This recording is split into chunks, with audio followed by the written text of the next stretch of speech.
live? Shalom Yasharala. Shalom. Welcome to another class here with S.O.W. Stream of Wisdom. It's located in Houston, Texas. The address is 15 Forest Drive, Missouri, Texas. 77498. Don't get tripped up with Missouri City, Texas. We're literally a street over from Houston, Texas. It's still considered Houston. The class times and days is Mondays, Wednesdays, and Fridays from 7 to 9 p.m. at Central Time. Saturdays from 10 a.m. to about 2 p.m.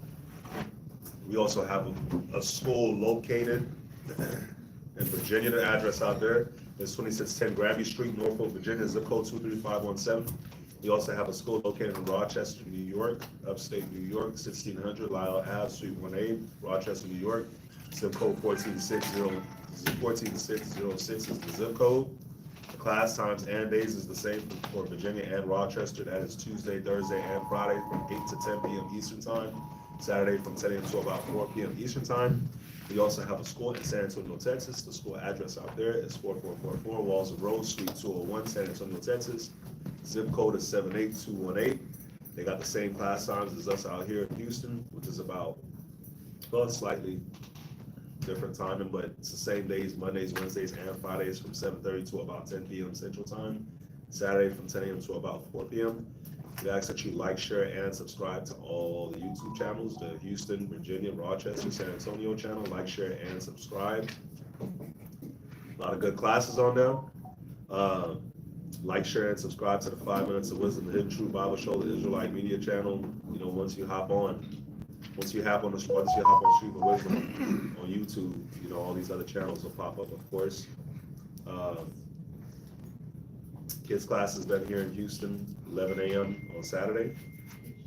And Virginia does their kids class on Sundays. Contact for details. Check out the Instagram, S.O.W. Children Alike, TikTok, S.O.W. More TikTok. Yeah. Right. You know, you want to get a couple of days, bro. They got us right. You know what's funny about that? They got 2 other Chinese apps that they got out that people is jumping on. I saw that. Wow.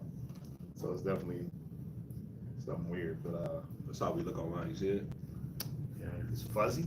Yeah. The whole thing. Yeah. I mean, you know what I'm saying? It's fuzzy. Look at something. You know what I'm saying? You gotta be fuzzy out here. Fuzzy. Look So clear like right for here. technical difficulties, we're gonna try to straighten that out. So that we can, my phone sounded. Pause your phone.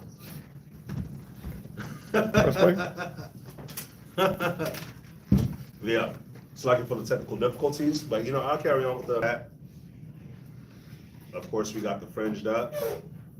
Got the subscriptions, you know, 35 for the shirt, 75 for the shirt and the headband. That's still rocking and rolling. If you'd like to get a custom garment made, hop on Fringed Up to get a nice custom garment made. ISB, that's isbhbk.com/fringed up.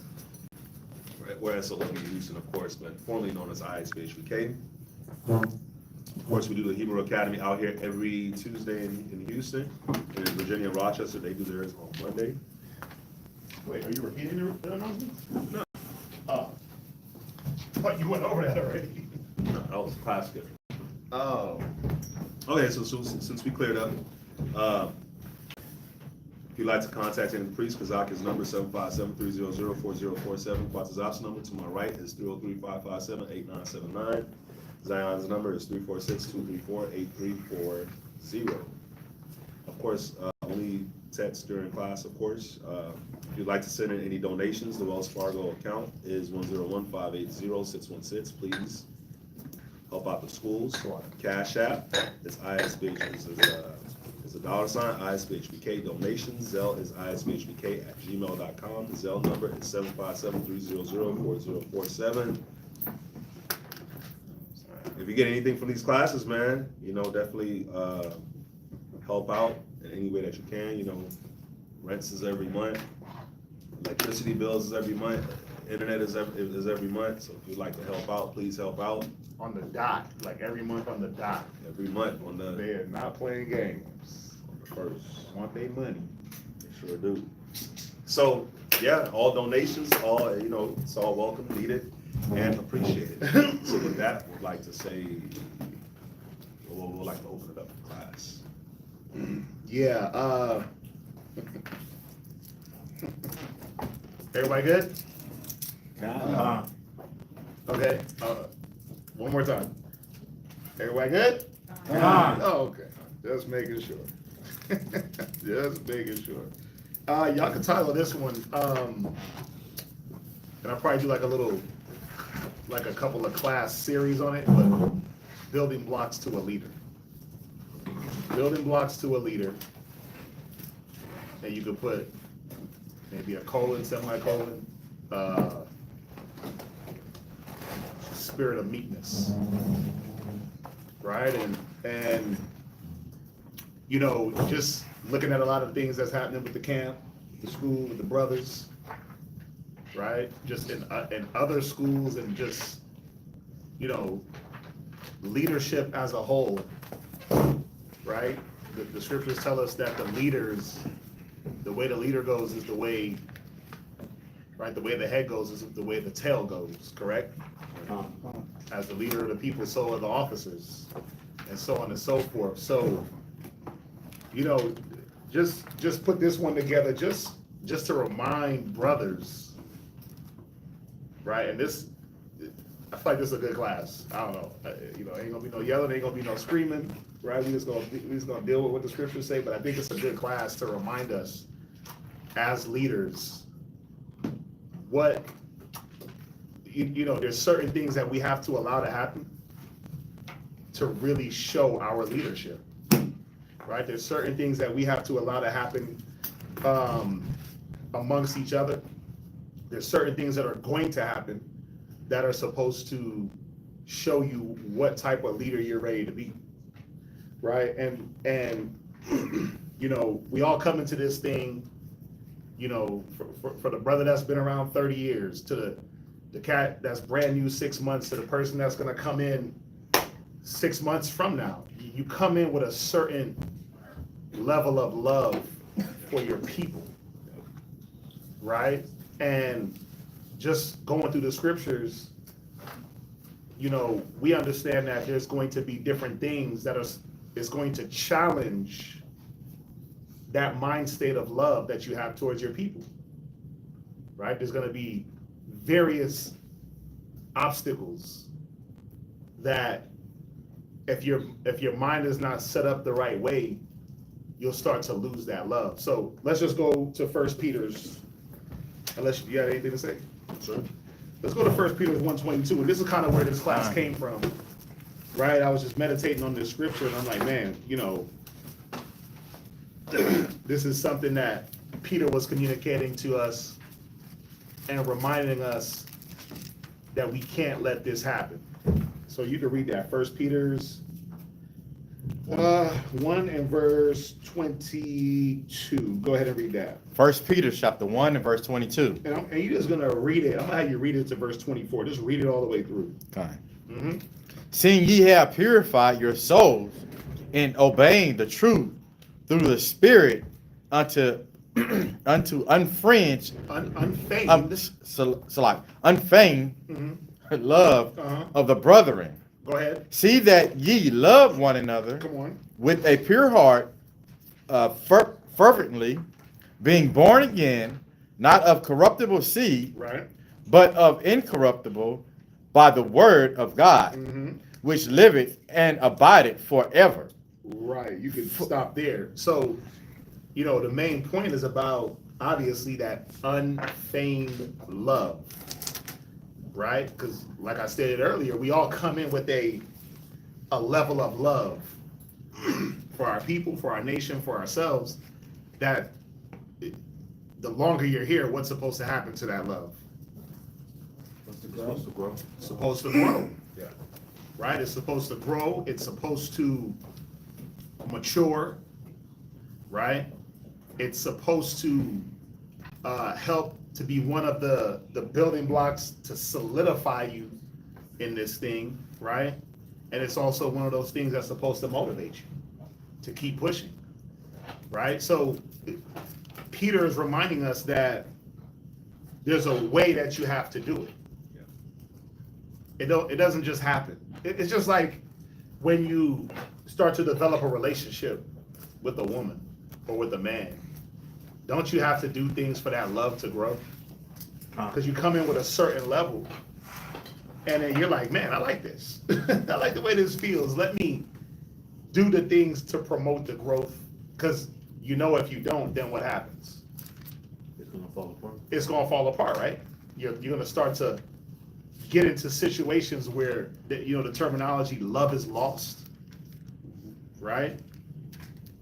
You'll hear that, or no love, or you'll get into situations where there's no love lost. But, a lot of the times, what tends to happen is when we start to go through our process with one another, right? We start to do what that word feigned tells us not to do. It says unfeigned. Who thinks they know what that word is? Unfeigned. Just off the top. Just by reading it, who thinks they know? What's that? I would say like unwavering, unwithering. Okay, unwavering, right? Unchanging. What else? Anybody? Or you can look it up if you want. What you got? Not fake. Right, not fake. Yeah. Right, that's really the gist of it. Is not. It's not a hypocritical love. It's not a fake love. Right? You didn't come into the truth for a fake reason, so you don't want to be in the truth for a fake reason. Right? But you do real things to promote real love, to keep that going. Right? So, just if Peter is reminding us that we have to look out for our love being feigned, well, my question would be, what changes the love? What changes the love in a situation of a relationship? What changes the love in a situation of a leader not wanting to continue in that stead? What do y'all think? What changes the love? Like, who got that song, Love Don't Change? Jeremiah. Right? And he's going through all the stuff, right? But love ain't supposed to change. But what changes love? It's a good song. It's a very good song. if I could play it, I'd been the intro. But they're gonna flag us. So what changes love? What y'all think? Circumstances. Of course, right? Of course there's gonna be a circumstance thing. But what circumstance? What circumstances allow the love to now become, or within the circumstances of this bond building or love or brotherhood, I use that word, sisterhood, why does it now become hypocritical or fake?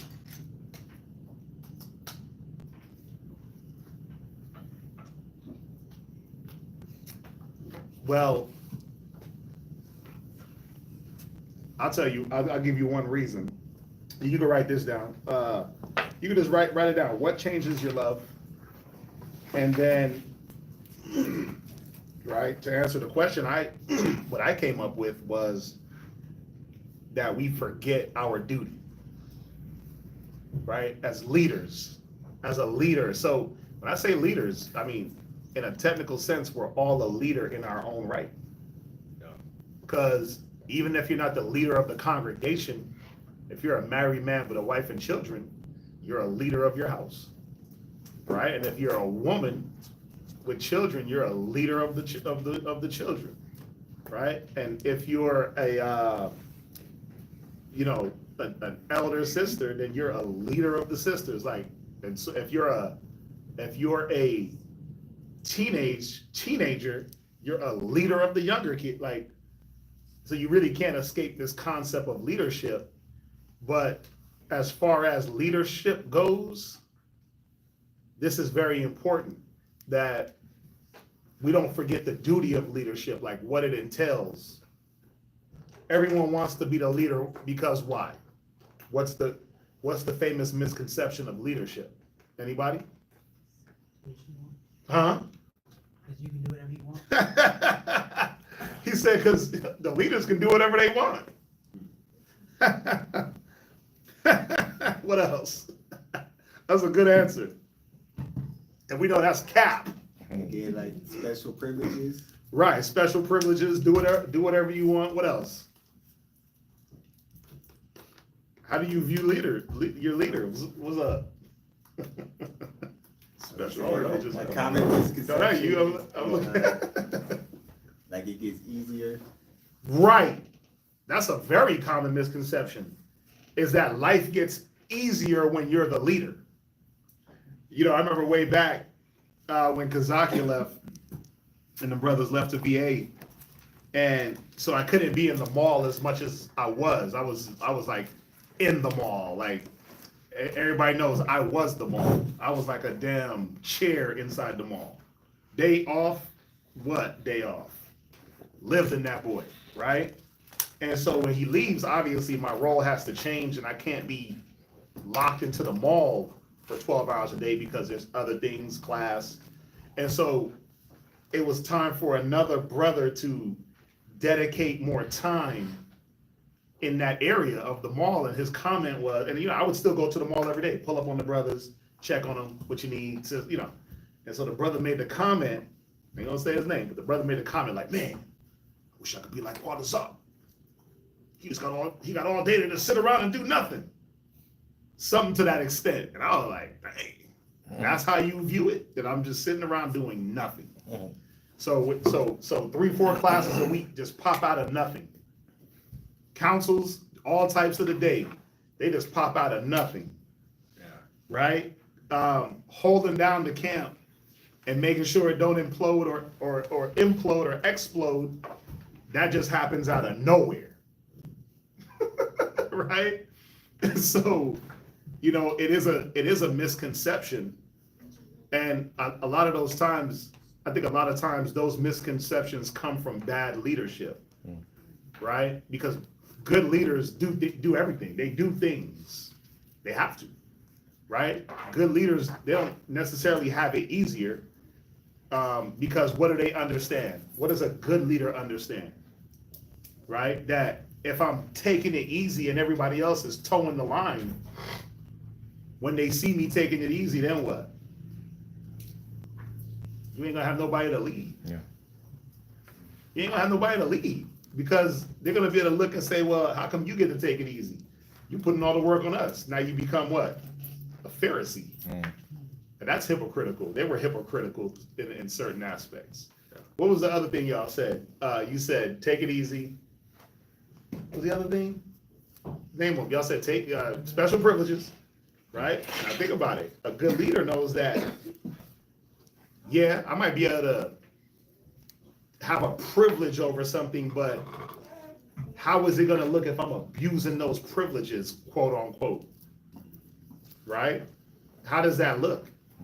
Well, you get to excuse yourself out of whatever learning curve everyone else is going through because you're privileged. So, yes, y'all are right? Depending on what type of leader you are, you're going to be privileged. You're going to be taking it easy. What was the other thing? Huh? Do whatever you want. And you're going to be able to do whatever you want. Shot caller.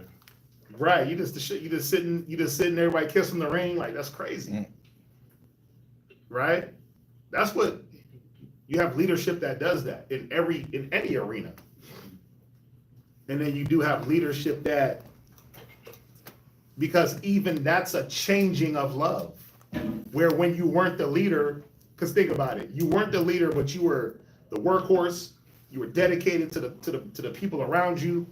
You would put in your time, you would put in your duty to you become the leader, and all of a sudden now you change your ethic. That's a changing of your love, because now you're not dedicating what you once dedicated before you got that position. So a good leader, he's not going to forget the duty. Like the title doesn't change how you go about the duty. The title don't change the fact that when I was a soldier, I was in the book. Yeah. and not and if I have doors that are open for me to study, I'm still in the book. That's the point. Why am I in the book? Why am I in the book? Well, because I understand that as a leader, people are supposed to come to me and extract certain wisdoms and informations. Hey, what's that one scripture? Right? And then I'm supposed to say, oh, yeah, I got you, and deliver. But if not, it's like, well, what you been doing with your time? You're supposed to be the leader. You have the time to be able to sit back with the book, study this, that, and the third, but how come we can't extract anything from you? How come we can't get anything from your studies? You see how that works? Yeah. Right. So just even in how you interact with the leader, or how that leader interacts with people that he's leading, and what you're able to resource from that person, you could tell, damn, that person changed, or you know what, that person didn't change. They were only in it for the position. They were only in it for what they could have gained. They forgot the duty. Right, go from there. 2 Corinthians 6. And I want you, usually we jump into the scripture and we always just jump to verse 4. But I want to start at verse 1. 2 Corinthians 2 Corinthians 6, and I want you to start at verse 1. And, verse 1. What are the duties of a leader? Well, we just named a few things that are a misconception. Oh, they get to take it easy, they get to kick back, they get to lay back, they get to benefit off of everybody else, they get to excuse themselves from certain situations. I mean, like perfect example. When we ran out of AC the other day, and it was midsummer, right? I mean, wasn't I here sweating? Yeah, I was here sweating with y'all, right? I was here feeling it just, right? Y'all actually had it easier because the fans were down there. There wasn't no fan blowing up here. We was up here melting, right? Look at Corey. We was up here melting. I'm talking about 5 minutes in, just, and then you up here like a sauna. You losing all your salt, your minerals. You getting faint. Yeah, bruh. Every orifice is just sweating. You get, and then you try to get in the car, turn the AC on, and then you gotta be, oh man, let me turn that down because I might catch pneumonia. Right. But the point is, the mission is always about staying grounded within the fight. Yeah. Right? It's always not losing the sensitivity to what's going on. And then it's almost impossible for your love for the thing that you're leading or the thing that you're pressing for to change. If you're grounded and you don't lose touch, because that's what happens with leadership. Sometimes they can lose touch. They forget what it was like to be in them trenches, right? They forget what it's like to be in this situation or be in this zone, and then what? Why y'all ain't performing? It's like, well, let's make sure we're still in touch with what the brothers are doing, the ones that we're leading. I don't want to make this just an Israelite thing, because it's not just an Israelite thing. This is a common problem of man, right? But as Israelites, we're supposed to be able to see this, and we're supposed to be able to keep it in check and not let titles of leader give us those bad raps of excusing myself, having it easy, putting the burden on others. Yeah. Right? Because once you start to do that, aren't you not displaying the love being lost for the people? And a consideration. And it's through that consideration. That's what it is. Like, when you start to not consider a person, you start to lose the love for them. Yeah. What's that? Precept on what you just talking about, leader. Where you going? Ecclesiastes 10, About as a leader of the people? 10 and 2? starting at verse 1. No, hold that for now, because I did quote it. Hold that for now. we can always go back to it. I just want to stay on this track. Fine. God, I don't want to deal with the people. I want to deal with the leaders. I want to deal with the husbands that are supposed to keep a certain level of consideration and love for their wives and for their families. I want to deal with the brothers that are supposed to keep a certain overall love and consideration for the man next to them, right? I want to deal with, if you want to call yourself a general, if you want to call yourself high priest, high chief, deacon, what other titles out there?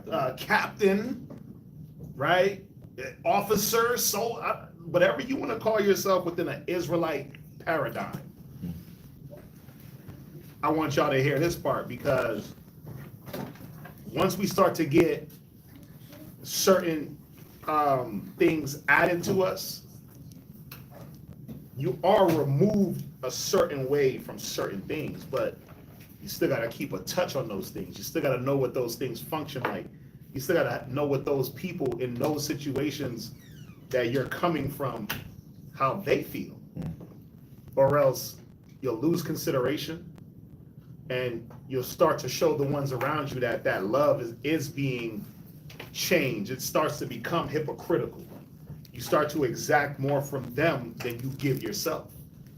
Y'all get what I'm saying? Let's read verse 1. 2 Corinthians 6. In verse 1. 2 Corinthians chapter 6 and verse 1. Go ahead. We then, as the workers, we then, as workers Right. together Read. with him, With who? with him, With who? with him, Who's the him? Now I'm about to turn up. Now I'm about to turn up. Who's the him? Christ. Right. So the Most High, Christ, but it's the Most High. The one thing we forget is that we're workers with someone.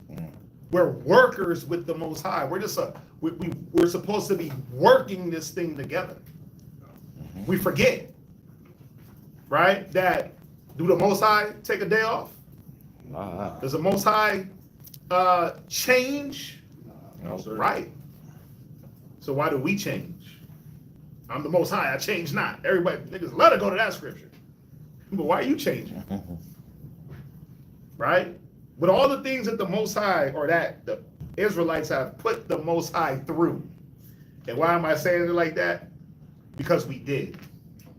We only went through what we went through because we told the Most High to put us through those things. It was our doings, and we put the Most High through.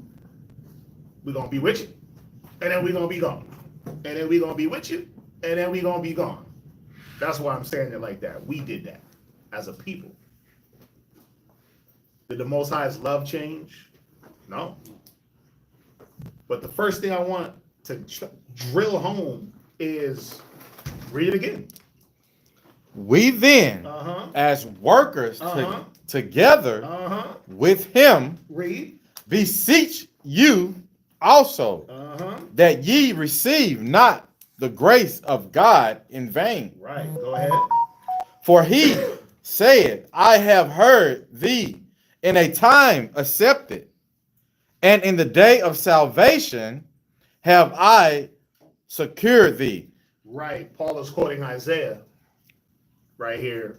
And the quotation is spot on, because for he saith, I have heard thee in the time accepted, right? And in the day of salvation have I secured thee. Because isn't that not what we're looking for? Yeah. We're looking for security in these obscure times to be able to receive salvation, right? Behold, now is the accepted time. So now is the time where the Most High, right? All the men that worked with and for the Most High, now is the time when that salvation is going to be shown. But does that mean that all of a sudden, oh, we get salvation or we get that we switch it? No. We got to stay the path until it actually happens. Read on. Behold, now is the accepted time. Mm-hmm. Behold, now is the day of salvation, Go ahead. giving no offense in anything, Right. that the minister be not blamed. That the ministry be not blamed. So what is Paul saying here? That us as the workers of the Most High, we're making sure that we're not putting anything, us as the leaders, right? We're not putting anything in the way of the follower to stumble, that the ministry be blamed. That's what we shouldn't be doing. We shouldn't be putting things in the way of the ones that are following you to trip up and then say, well, and then you look back like, nigga, why are you falling?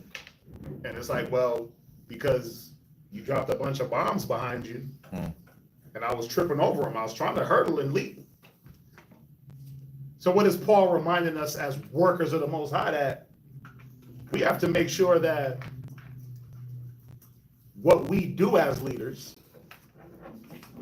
doesn't have negative effect on the people that follow us. But how do you establish that? How do you make sure that you're blameless in that way? Well, you got to be considerate in all things. Yeah. Right? It's about consideration. It's about looking at the way you do things, the way you say things, right? And I'm not gonna sit here and act like I'm the best at it, because I'm not. Right? It's a daily work. But at least I'm able to sit back and acknowledge and say, okay, I could have delivered that better. I could have said that better. I could have did that better. You know, a lot of the times it's about self-awareness. It's about self-awareness, and it's about looking at who's looking at you, who's mimicking you, when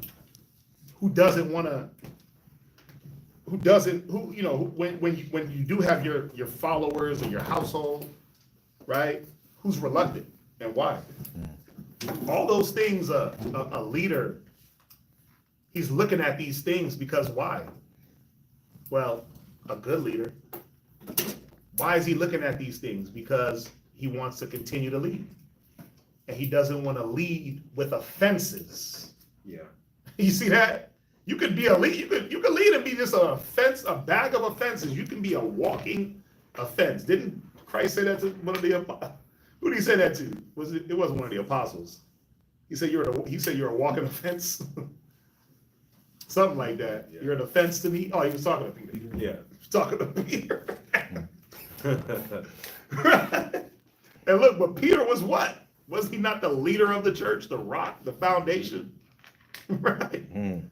So think about it. Peter had to get those things checked out of him by Christ. Yeah. For him to be an acceptable leader. Right?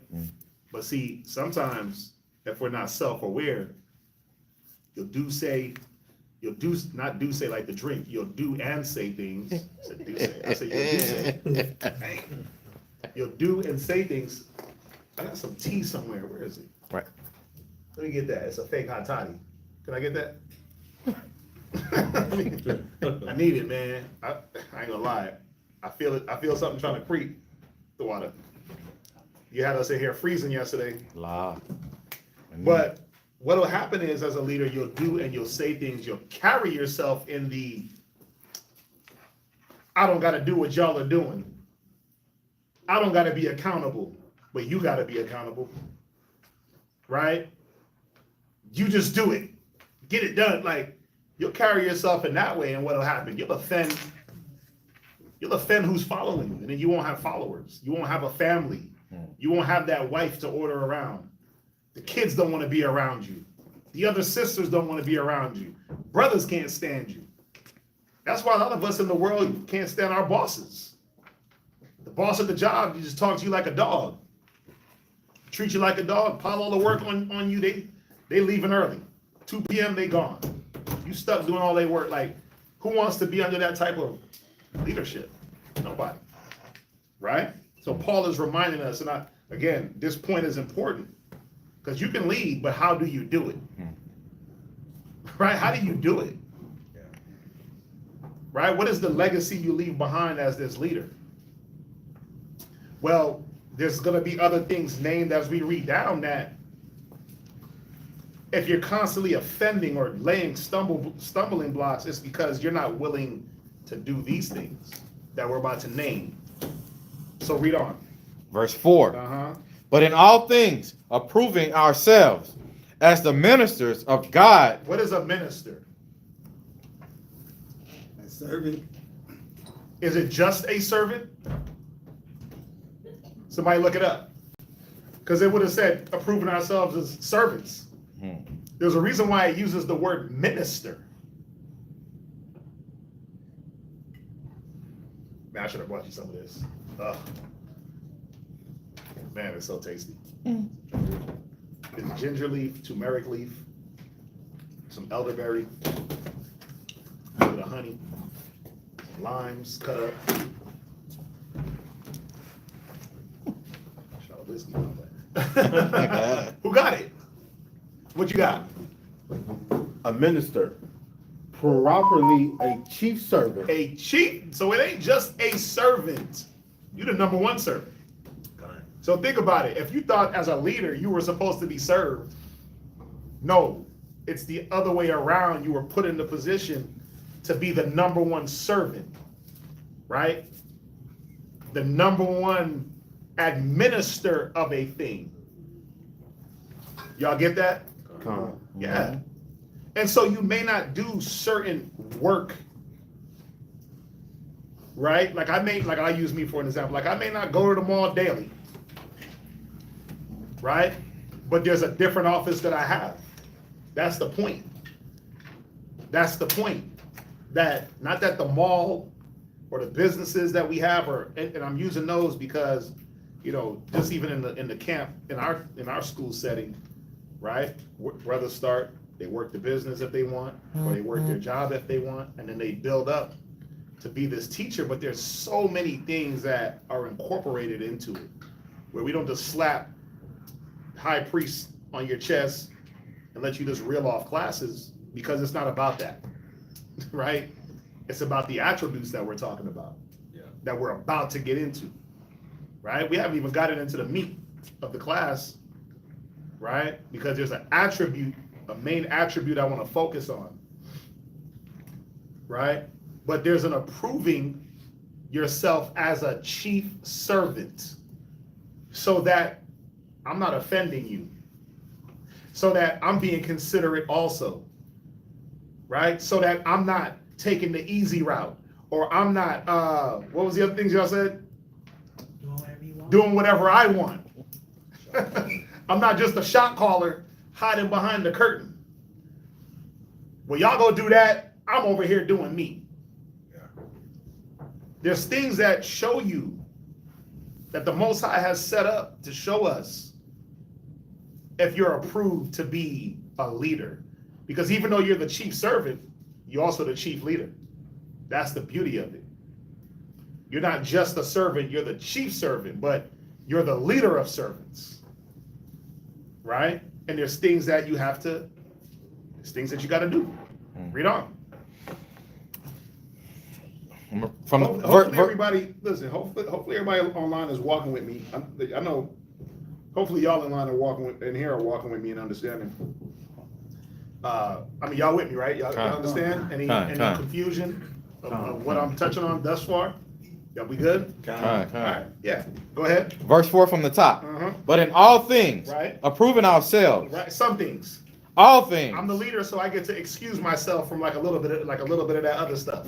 All things. Right, see, in all things, you got to be able to deal with all things. Go ahead. Approving ourselves as the ministers of God. Come on. In much patience. In what? In much patience. So you have to be the chief servant, but you have to have the highest level of patience. It ain't just about being patient. It's about the highest level of patience. See? Now who wants to be the leader? Who wants to be the leader?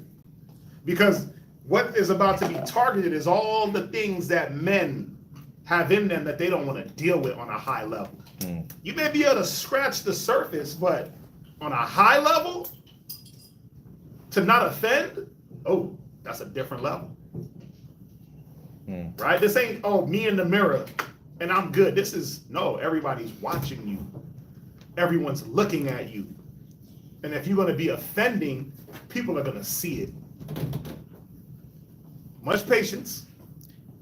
In a Go ahead. in a afflictions. You got to be able to go through afflictions better than everyone else. Right? So what is it telling us about a leader here? That he goes through affliction. Mm-hmm.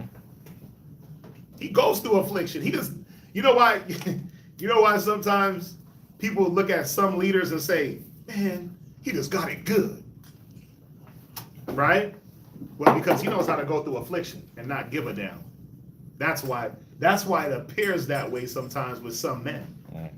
They know how to walk through that affliction. They know how to drink that cup and eat that bread. They know how to just swallow it down and just keep it moving and not really bat an eye. And it's like, how come they never go through anything? No, they're going through everything. Don't you get it? They're going through everything. Everything you go through, they go through. Everything you about to go through, they went through. And then guess what? It just keeps going and going. But why? Why? Why can't it be new to them what you're going through? Like, I'll use me for an example. Why what you go through, like when y'all come, like, you come very distraught, like, oh my God, I don't know what to do. And then you tell me, and I'm just sitting here like, okay, heard that before. And then it's like, let's talk. And I'm not surprised or shocked. Why? Why? What? You have to know the journey before you can just lead somebody through it. Like, you can't just, it's like if you didn't know nothing, you would be blind leading other blind people. That's the point. It would be like the blind leading the blind. So wouldn't it be fitting for the followers' edification that their leader or leaders felt the infirmities that they're going to feel? I mean, don't we got a scripture that proved that? He about to get it. Look, that boy start flipping. That Bible start moving. I know where he's going. He know where he's going. He just can't get it fast enough because them pages are small. Look. Fighting for it. He fighting before I call it. He's fighting for that scripture.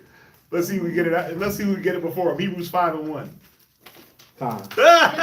He got it. Nice. Go ahead. Read that. This Hebrews 5, chapter 1, Hebrews 5, verse 1. Go ahead. For every high priest taking from among men Isn't the high priest the highest priest?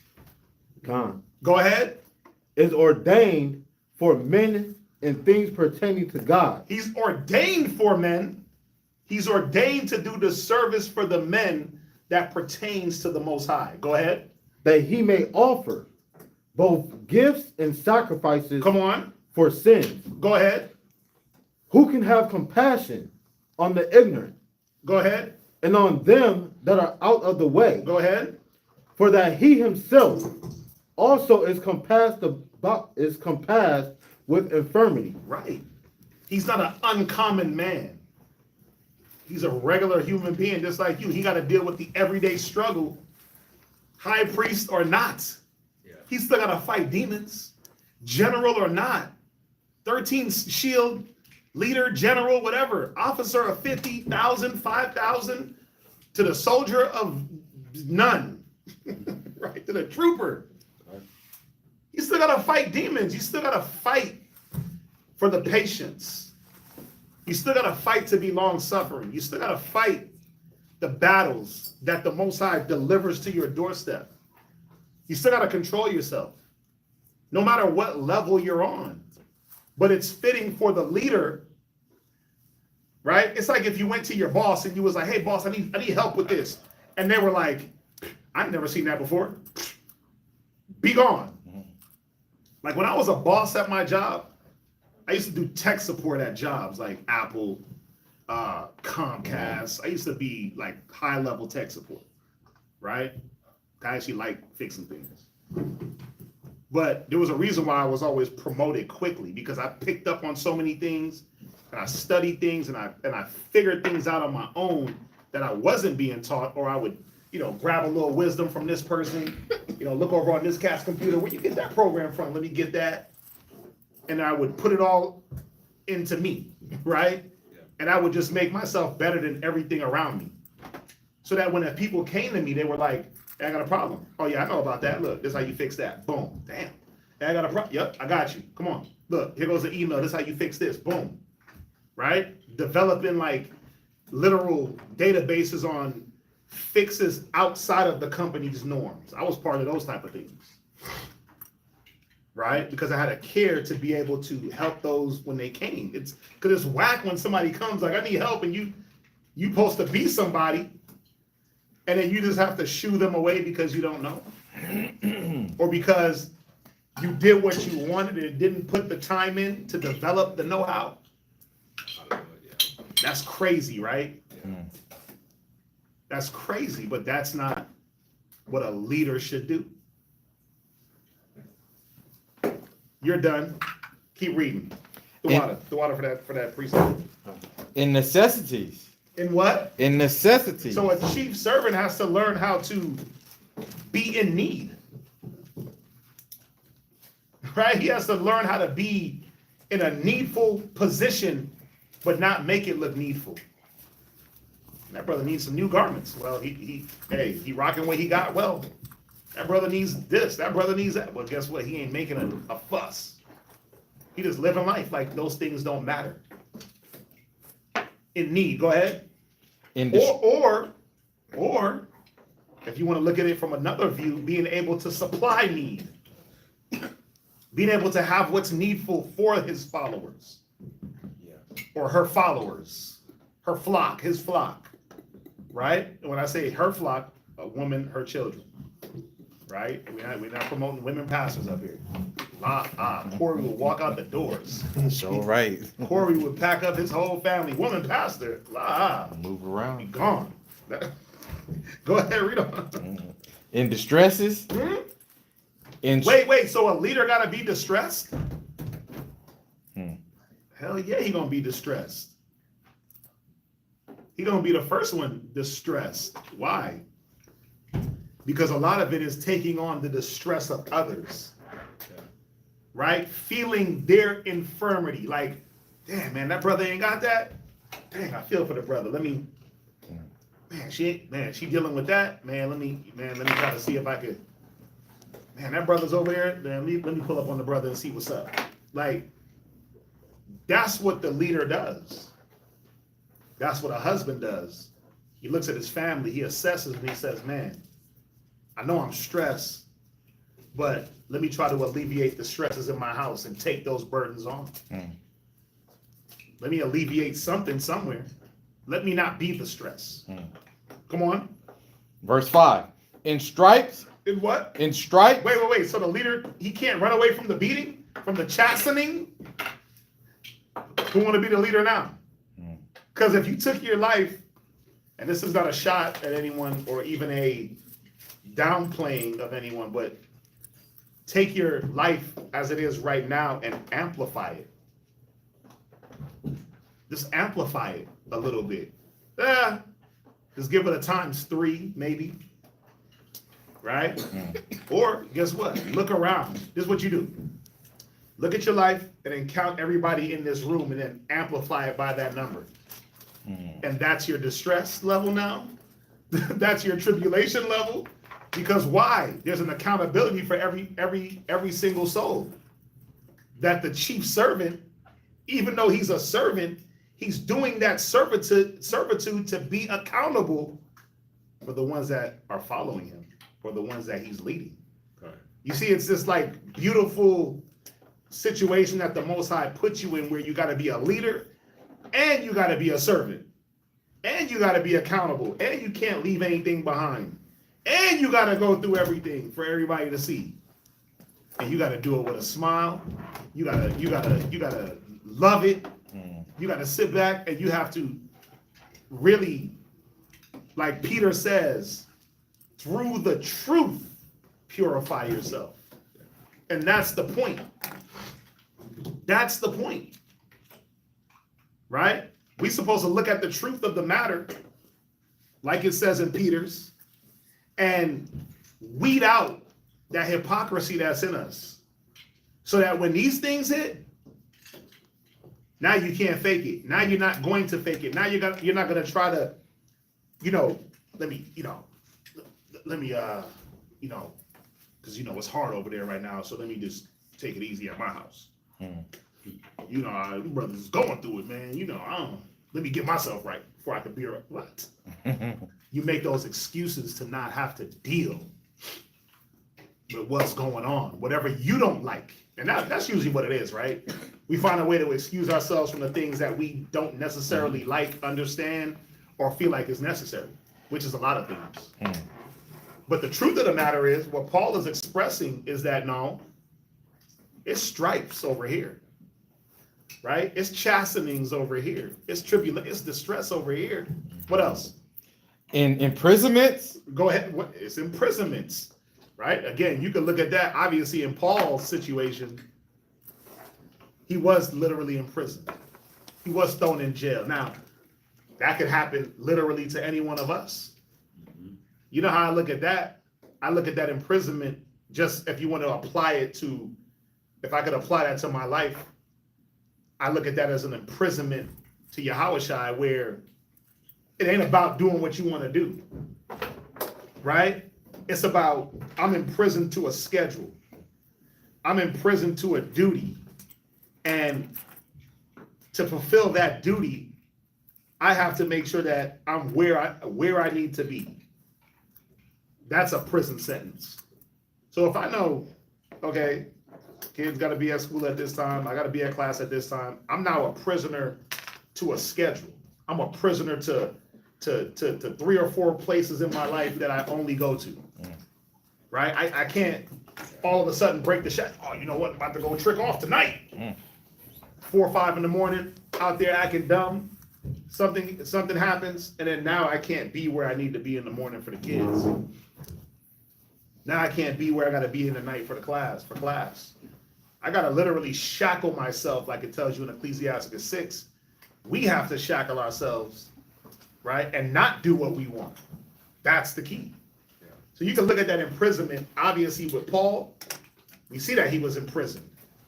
I just apply it to myself in a different way because I'm not in jail, and I don't plan to be. So I look at that more of a spiritual imprisonment right now. Yeah. Because you want it to apply, so I'm just going to apply it that way to myself, to himself, even to y'all. Right? Go ahead. In tumults. In tumults, right? All that confusion and noise that people are going to try to make around you to try to throw off situations. Go ahead. In labors. Wait, what? In labors. Huh? In labors. But I thought y'all said the leader. No, he got to work. There's some work that he's putting himself through or in, regardless. Right? Whether it's a work of organizing the ones around or keeping things on track, it's still work. It takes work to sit up here. I don't think y'all know that. I mean, I think y'all do know that.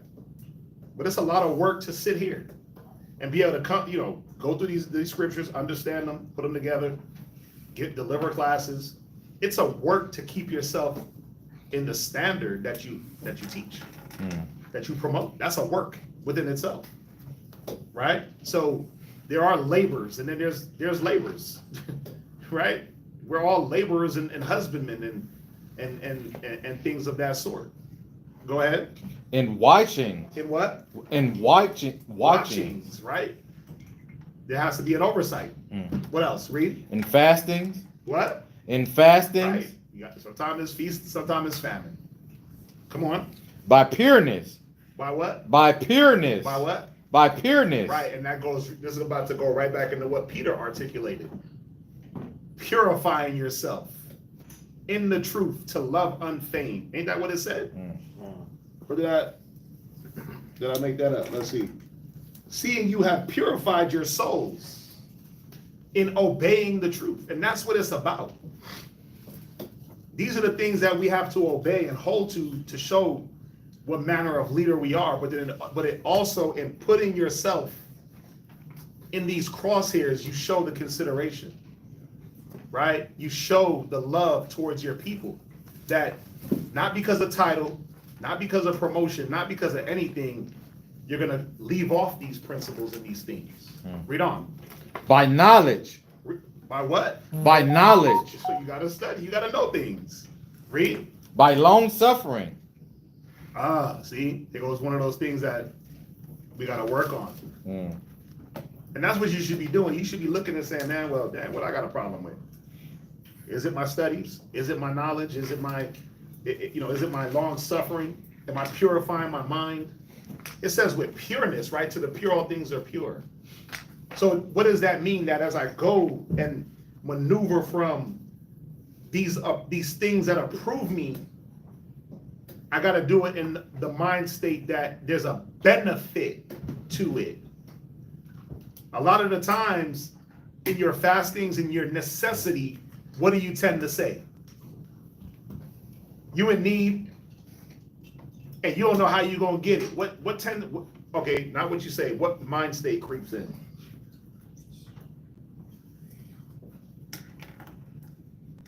What mind state creeps in? Anybody can. This is not a cookie cutter answer. This is actually a personal answer. Anybody want to share? What do you say? Right. Ask the What, question. like, so when you're in need and you don't have the thing you need, and you're in need and you know, I need this, whatever it may be, and you don't see a way of getting it, what tends to happen? What mind state comes in? What? This is life. This is how it's gonna be. Okay, this is life. This is how it's gonna be. Because there's no right or wrong answer, but I'm trying to just prove the point of what the scripture is saying. I was gonna say, like, I get to a point of, okay, well, who am I gonna go to help? Like, I don't have the answer, so let me go find it through somebody else. Okay. Any other takers? Okay. Well, see, your answer determines on how purely you've been washing your spirit in the word. Because if the answer is, well, I gotta go, I need $100 for my light bill. Let me go stick up the corner store right here. You ain't pure yet. But if your answer is, man, I need this $100, but I ain't got it. You know what? Hey, let me hit up a brother, or let me hit the brothers up to see what they could do. That's the pure outlook. That's the pure mind state to have. Because don't the scriptures say, bear ye one another's burdens? Right? The scriptures say, ask. The scriptures say, go to your brother. The scriptures say, open your hand wide. The scriptures say all these things that if you're doing what the scriptures say, it shows the purity you're trying to attain to. Y'all see this? Okay. Read on. By knowledge, by long suffering, by kindness. By what? By kindness. Another attribute, right? Kindness. How kind am I within these things that I'm dealing with? When it is because guess what? The things that he's naming, it's not like you go down the line and you're like, okay, tribulation, okay, kindness, okay. No, you won't be in tribulation and you have to display kindness in tribulation. You're in need and you have to display kindness in your need. Well, I need that, but damn, he need that. You know what? Let me be kind. Here you go, I know I'm in need, but so are they. You know what? Here you go. Right? But who is he aiming at right here? The leaders, the chief servant. You got to be ready to give it up for those that are in need. And you got to be kind about it. Because who wants to, man, just take it. They're always thirsty. God damn. It's always hitting my phone for scriptures, man. What the? You don't study? No, I gotta be, okay, shalom, right? Damn, brother asked a question. Hey, let me get back to you. Got you, boom. You gotta be a kind spirit. Go ahead. By the Holy Spirit. By the what? By the Holy Spirit. And we know what the Holy Spirit, the attributes of the Spirit are, right? The fruits of the Spirit, the remembrance, the fairness, the equity that you read about in Isaiah 11 and 1 down to 4. Right? Go ahead. By love unfeigned. By what? By love unfeigned. See how it comes back? See how it comes back to this? You can't be a hypocrite. He said, by love unfeigned. So how do you do all these things? By not changing why you're doing those things. By you not changing up when them things happen. You gotta stop dropping them toys. Right? It's about being able to go through these things, understand why, and keep going. Because that's the problem with a lot of leaders. When the tribulation, the anguish, the things start to hit their front door that they thought, because they had a title that they were excused from, they start to do what? I don't want to deal with that person. I don't want to deal with her no more. I don't want to deal with that. You know what? I ain't messing with that. Because, I mean, let's be real. Can't you attach a person to everything that we just read? Can't you attach people and dealings with people? Well, I'm going through tribulation because of you. I'm in need because of you. But think about it. If a leader has to be the chief servant and give things up, who does he attribute the loss to? Like a shepherd, right?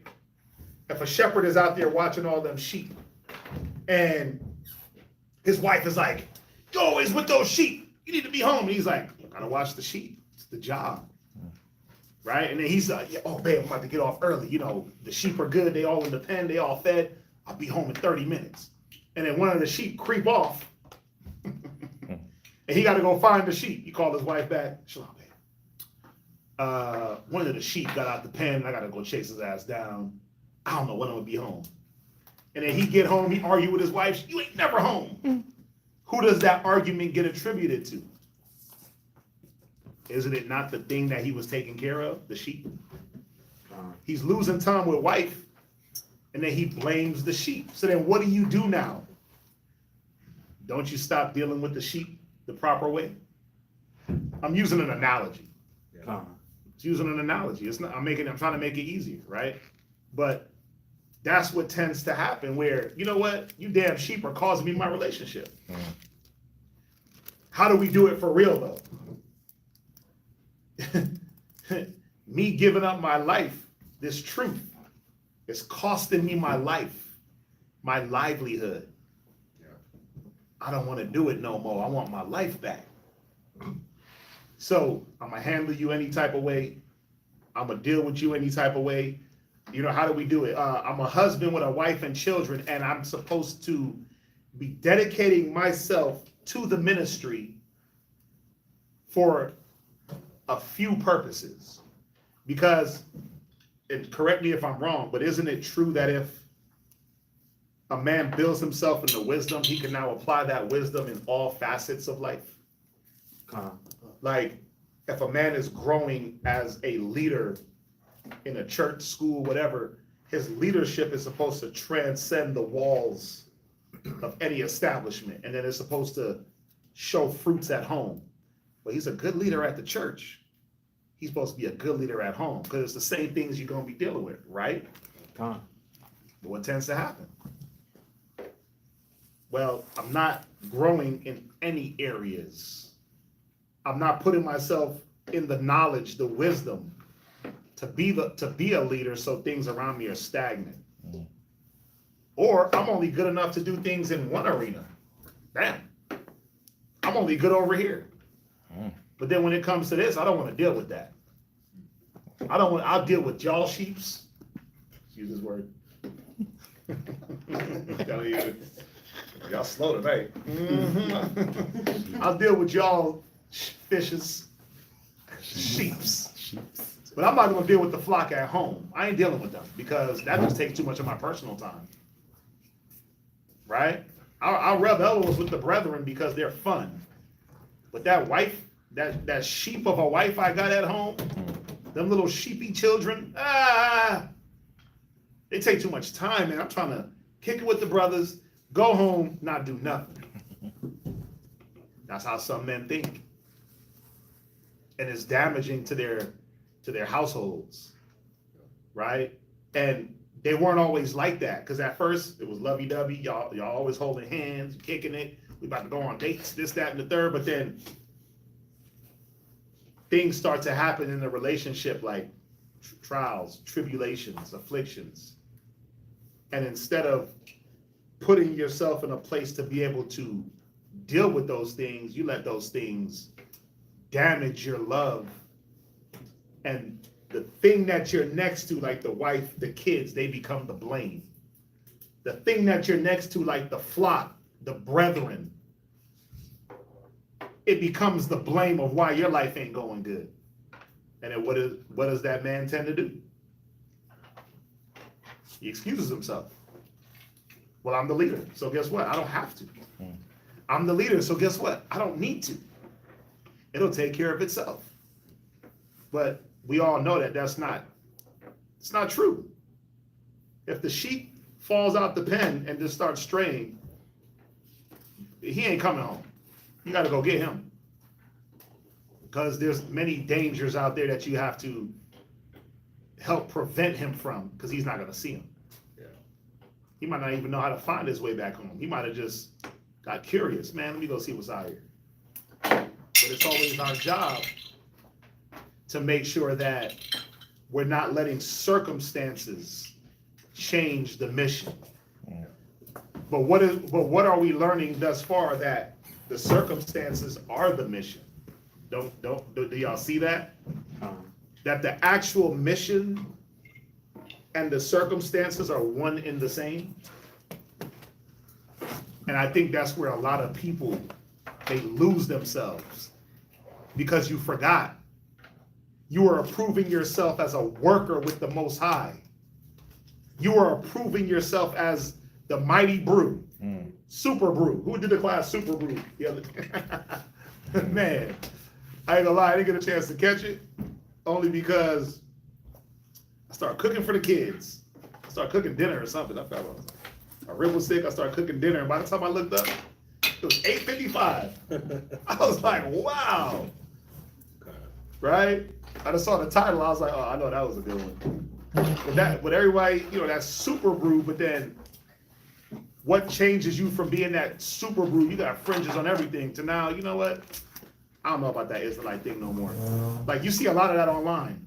Why I left the Hebrew Israelites. Like, why you gotta publish it, right? Who cares that you lost love and faith for your people, and then you gotta go and publish it? It's crazy. But that's all you see. Why I left the camps. Why I'm not a brew no more. But you was the first one fist pumping, talking about Kwame Ashala. Yep. But see, when it started getting hard and it started hitting for real, when the Most High said, oh, you want to surname yourself? Oh, you got that Hebrew name, huh? Okay. Okay, let's see if you live up to that name.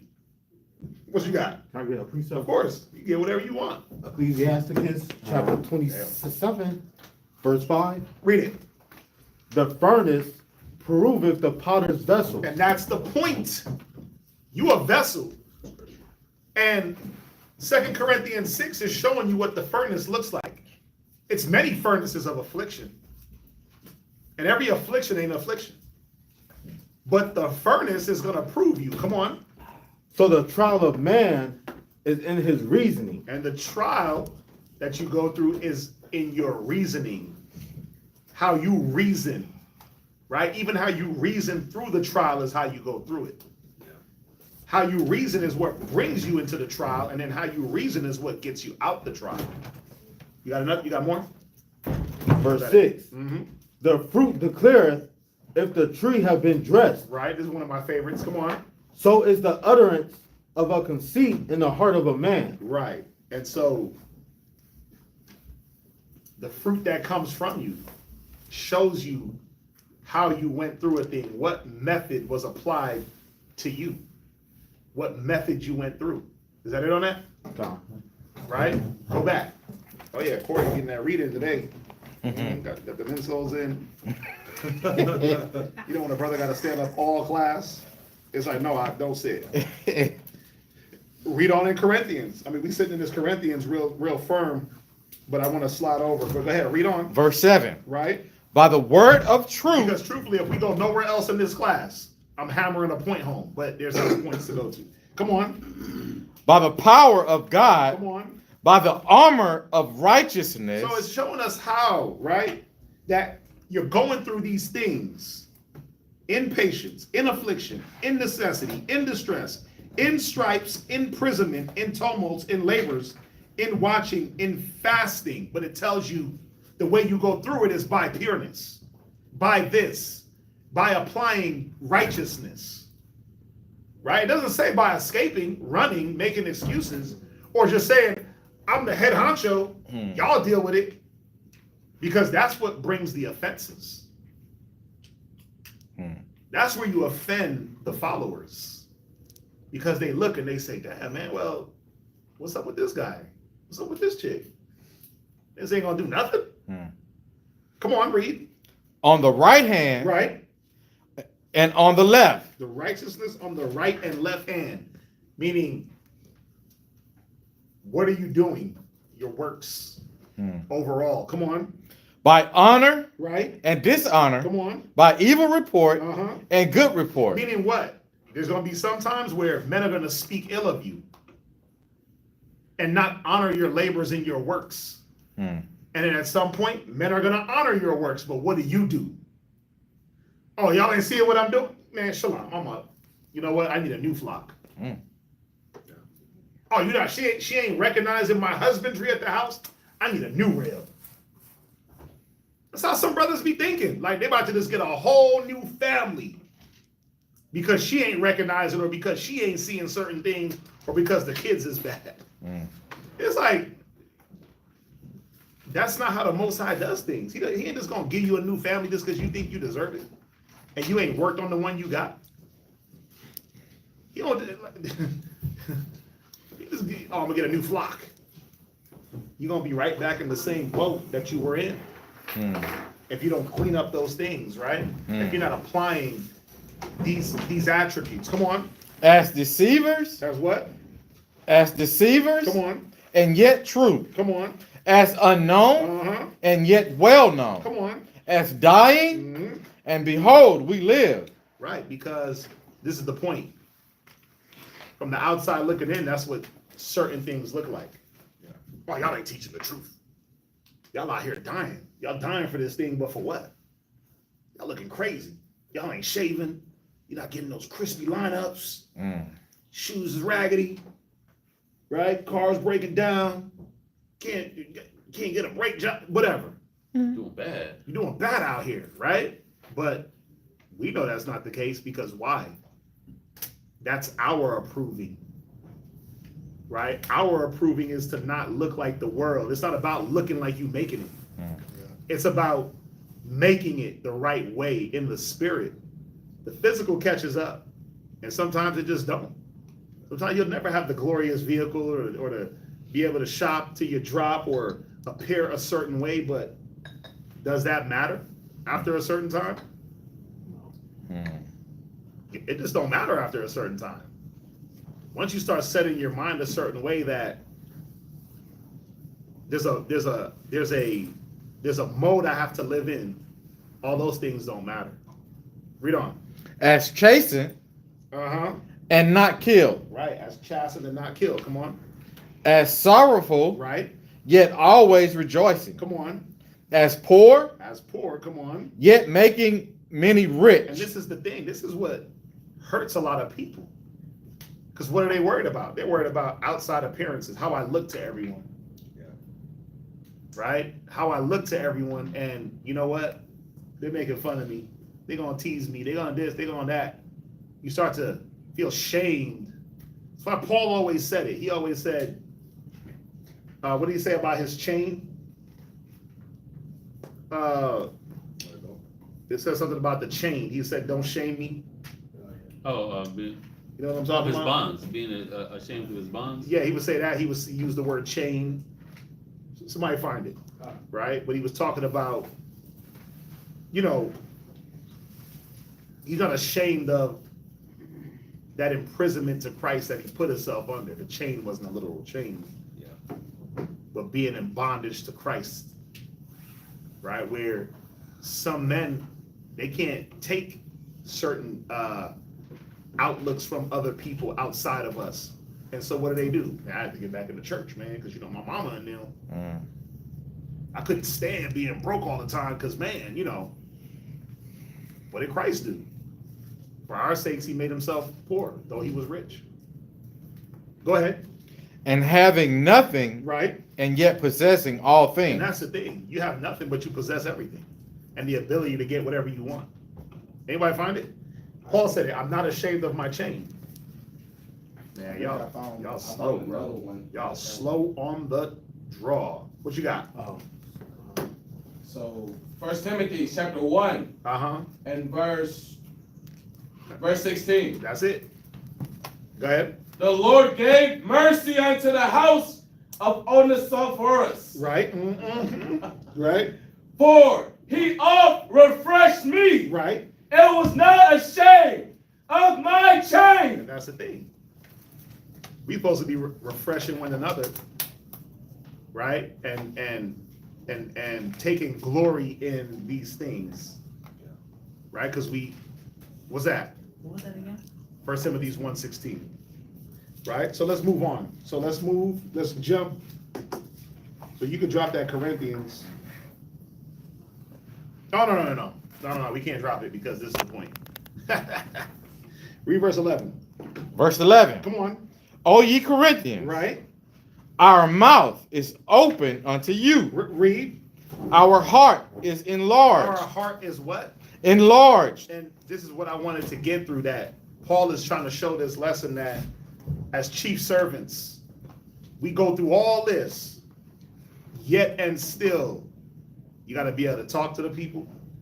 And he said, when he said our heart is enlarged, like you ever hear the term out, like open up your heart, right? Meaning what? There's a compassion. There's still a love, no matter what. Read on. Ye are not straitened in us. Right, meaning when he says you are not straightened in us, meaning watch, read on. You're not straightened in us, go ahead. But ye are straitened in your own bowels. Right, meaning that because of these things, the relations with one another are not strained. Like, as leaders, we're not looking at you like, see, you causing this. You're causing my issues, right? You're causing because I gotta be in councils and this, that, and the third, that. Now I don't got time for my family. That's what he's saying. That we ain't strained in y'all, and if you're strained, it's in your own bowels, it's in your own emotion, it's in your own feelings. So what is Paul displaying here? Because again, remember, as honor and dishonor, good report, bad report, poor but needy. These are things that men, right? They point the finger and they talk and they build a narrative. But what is Paul saying? That even if that's happening, our love hasn't changed. Our heart is still open. We're still ready to deal and talk. We'll talk things out. We'll still give you what you need. But if there's a strain or what does it say? Straightness? What's the word? Straighten, right? It's like distress. That's what it means. Double straights, that's distress, right? That's the Hebrew. But if there's any type of straightness or strain, it's on your part, not the leader's part. What is he showing though? What is he? There's something that he's trying to display here that I kind of picked up, right? Is as the leader, you're gonna be blamed for everything because you're the leader. But then you also gonna get the credit because you're the leader. Right. The quarterback of the team, the damn defense is trash, but the quarterback is his fault. It's like, what? I ain't throw no picks. Yeah, but you the leader. Go over there to the defensive and yell at him. What? Right? The quarterback, he gets the glory, he gets the blame. The team loses, he could throw 1,000 yards, no picks. His fault. They win, and he got 0 yards. He's the man. I get them all. What it is it's whenever you step into a leadership position in any realm, that's just how it goes. That's just how it goes. Because that's the caveat in being the chief servant, right? But also taking on a leadership position. That's the caveat in it. That's the thing that's there where you get the blame, but you get the glory. But what is Paul showing here? He's showing that in the blame or in the things that you can point the finger at, we're not going to now offload that to the followers. Y'all get that? Why? Why is that important? What is he showing here? And Paul ain't the first man. What is Paul not doing? Remember, Paul was beat by his own people. He was ran out of cities by his own people. Many things he had to be crept out of windows and walls he was locked up in jail like by his own people. But what did Paul keep doing? Who did he keep going to? The people. Same people. His own same people. So what is he showing here? Because all Paul did was give you a microcosm of his life. He was teaching the Corinthians something that, look, these are the things, everything that he named, he went through. Everything that he named, you could go to an instance in Acts or somewhere and say, oh, damn, look, Paul went through that. He ain't capping. But who did he never hold it against? The people. The people, the ones who were following him. His love didn't change because of circumstance. Right? Who else can we point to? Moses. Right. And that's where we're about to slide to, right? So, and there's something that Paul didn't forget, that he was a worker with the Most High. So if I'm a worker with you, right? If I'm working with you, and in a more technical sense, he was a worker for the Most High. But we read it as the scriptures say. He says we're workers with him. Yeah. But if we're working together, what does that mean? If I do my part and you do your part, we good, right? Right. Now, when is the Most High never did his part? That's all he's done his part. He the dopest co-worker.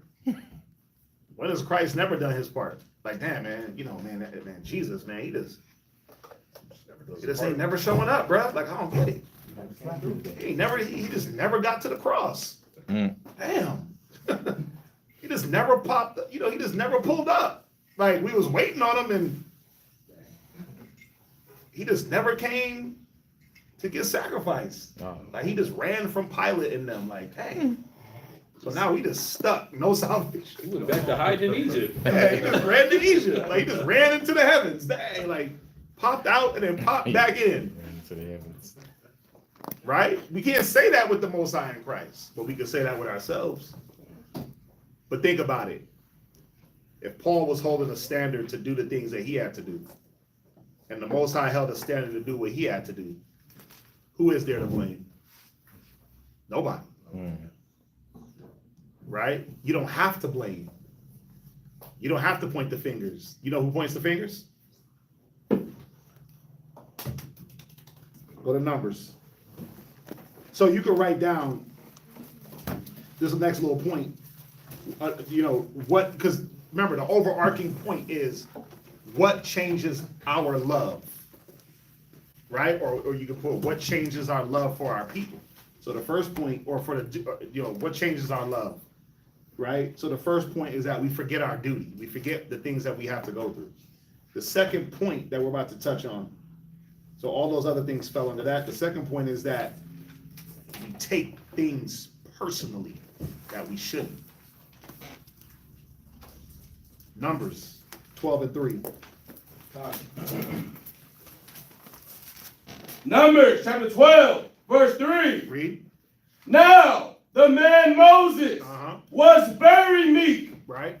above all the men which were upon the face of the earth. Right. And you know, when I was going through this and I was looking, and I was like, man, that book of Numbers was some dirty work in that book of Numbers. Because when you start to go through these chapters and you're like, oh, damn. Jump to verse 1. Watch this. Numbers chapter 12, verse 1. There's a reason why the Bible had to tell you that Moses was the meekest man of the earth at that time. There's a reason why the Bible had to tell you that. It didn't say at that time, it just said in the earth. Yeah. Upon the face of the earth. There's a reason why the Bible articulated that. Because there was some stuff that Moses was going through where in one instance, he could have been like, cool, I'm about to lead these people out. Great, got it. And in the next, bruh, nah, I'm good. Let me go back to Midian. Let me go ahead and slide back to Midian. Tend to these other flocks that listen, these sheep that listen. It was easy. There was an easy flock. Read verse 1. Verse 1. And Miriam and Aaron spake against Moses, Right? because of the Ethiopian woman Come on. whom he had married. Go on. For he had married an Ethiopian woman. So verse 1 starts with him being spoken against by his own brother and sister, Aaron and Miriam. Read on. And they said, have the Lord indeed spoken only by Moses? Go ahead. And so now they're, look, we bagging on your wife, and who's you? Who's you? Wait, the Most High only dealing with you, bruh? I'm a Levite. Come on. Have he not spoken also by us? Right. It said Miriam was a prophetess.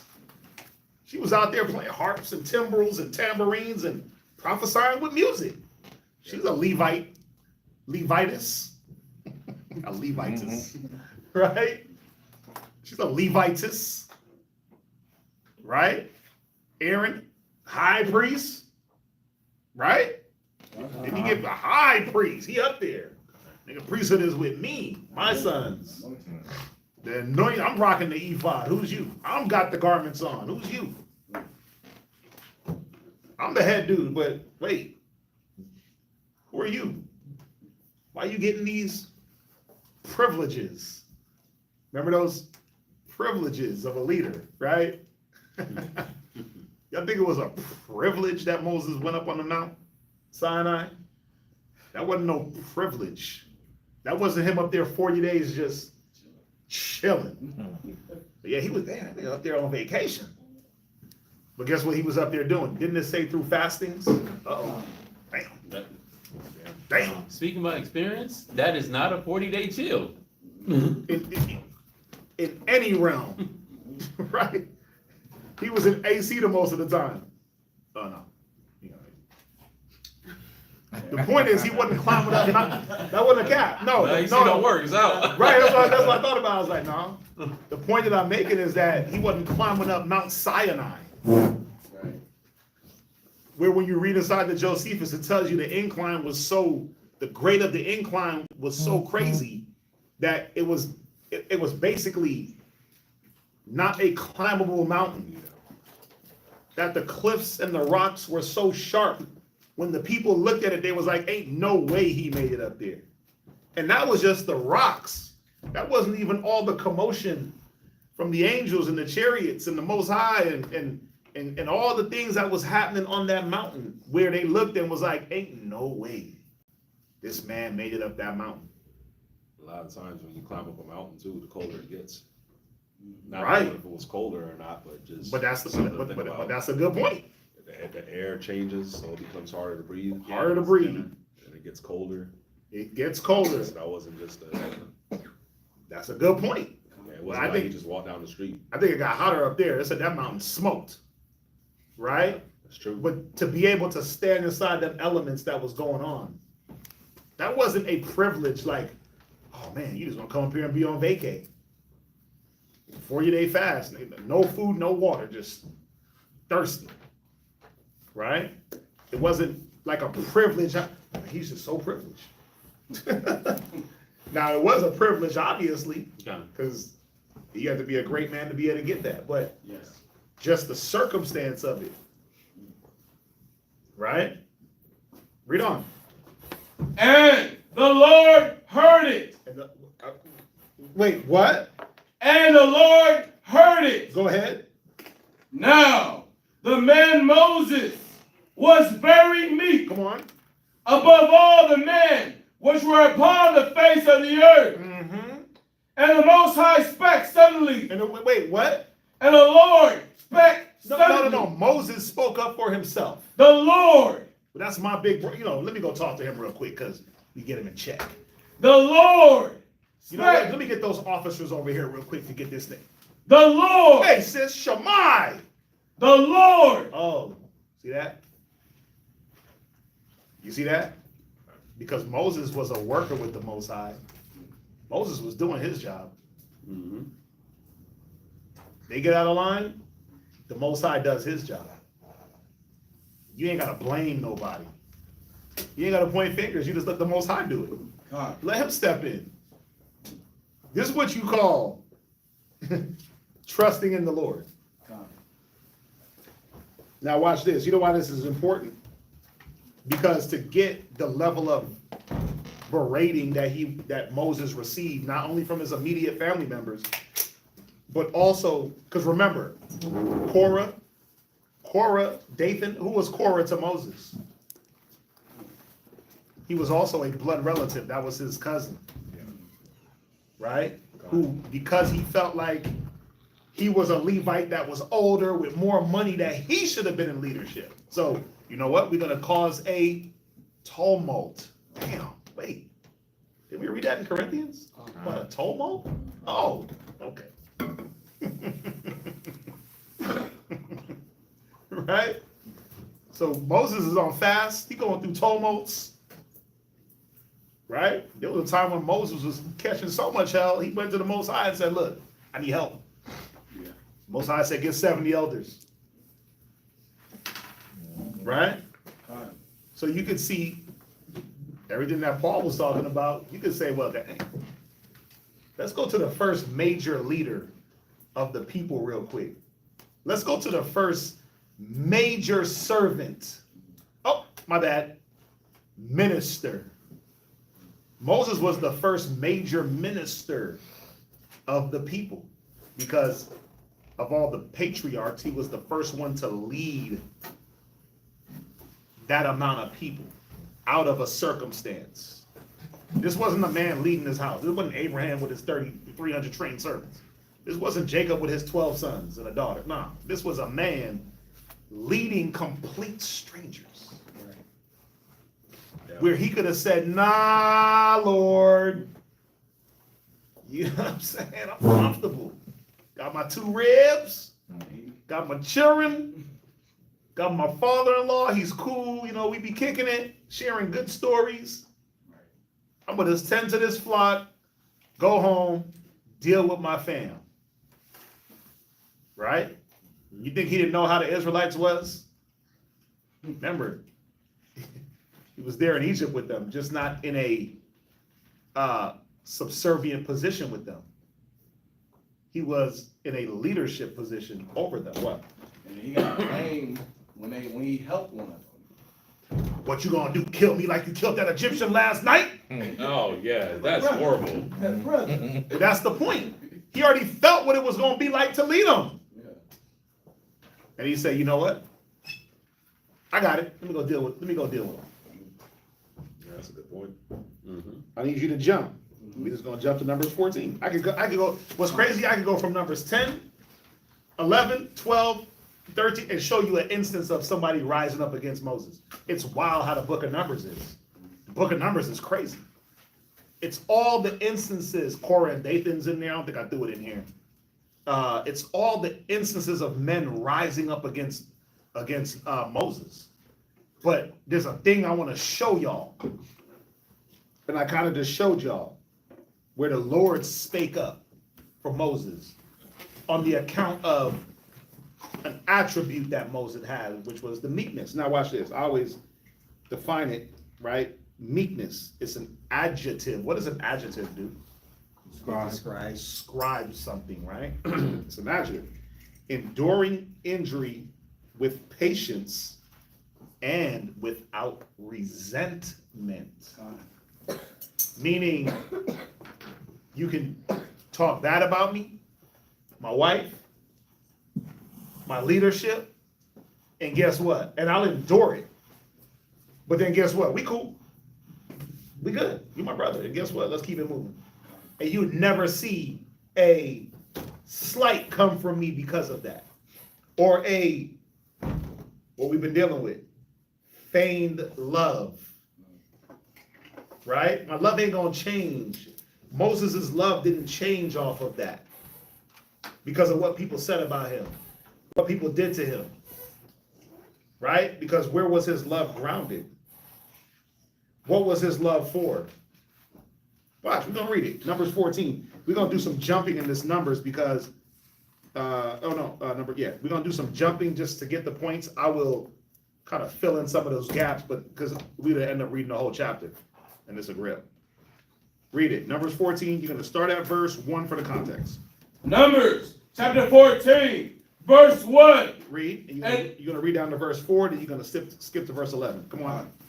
And the congregation lifted up their voice and cried, and the people wept that night. Right, imagine you sitting in your tent chilling and you just hear, and you pop out, man, what's going on? Right, weeping. Read.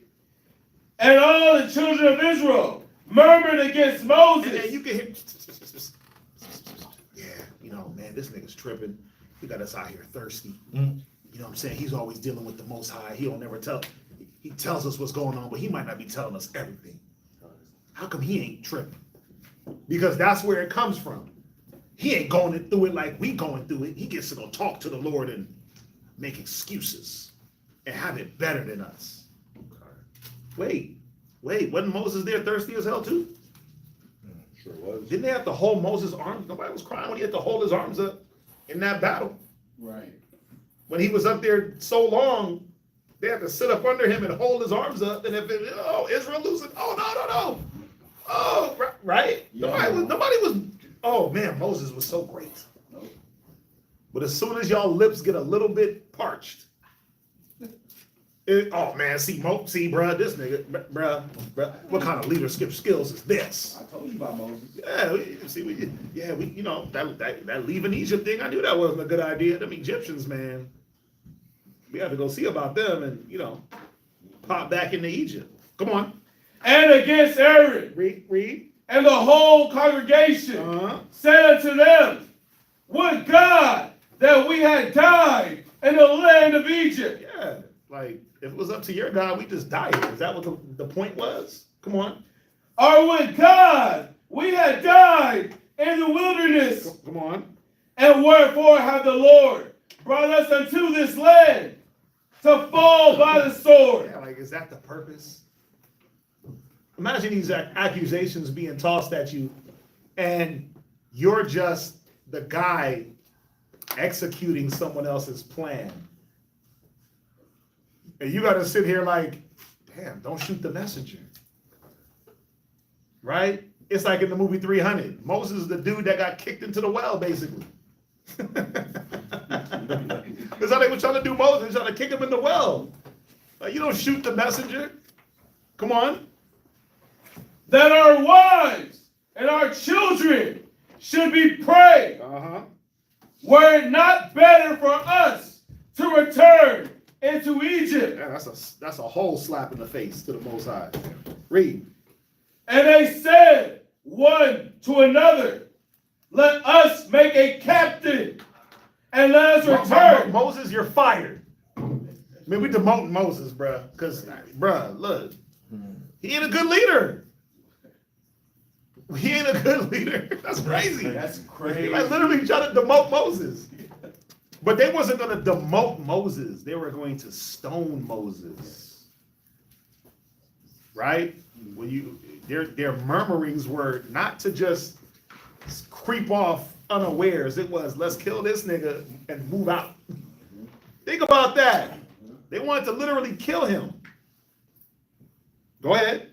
And let us return into Egypt. Jump to verse 11. Verse 11. And the Lord said unto Moses. Right? So Moses, from 4 to 11, he goes to the Most High like, man, what have I done? Like, yo, this ain't my thing, this you. Like, they coming at me. I don't know what to do, but I'm here at you. I'm coming to you, right? So here's the Most High's response, the Lord's response. Go ahead. And the Lord said unto Moses. Come on. How long will this people provoke me? Yeah, imagine, like, you getting the blame for the people?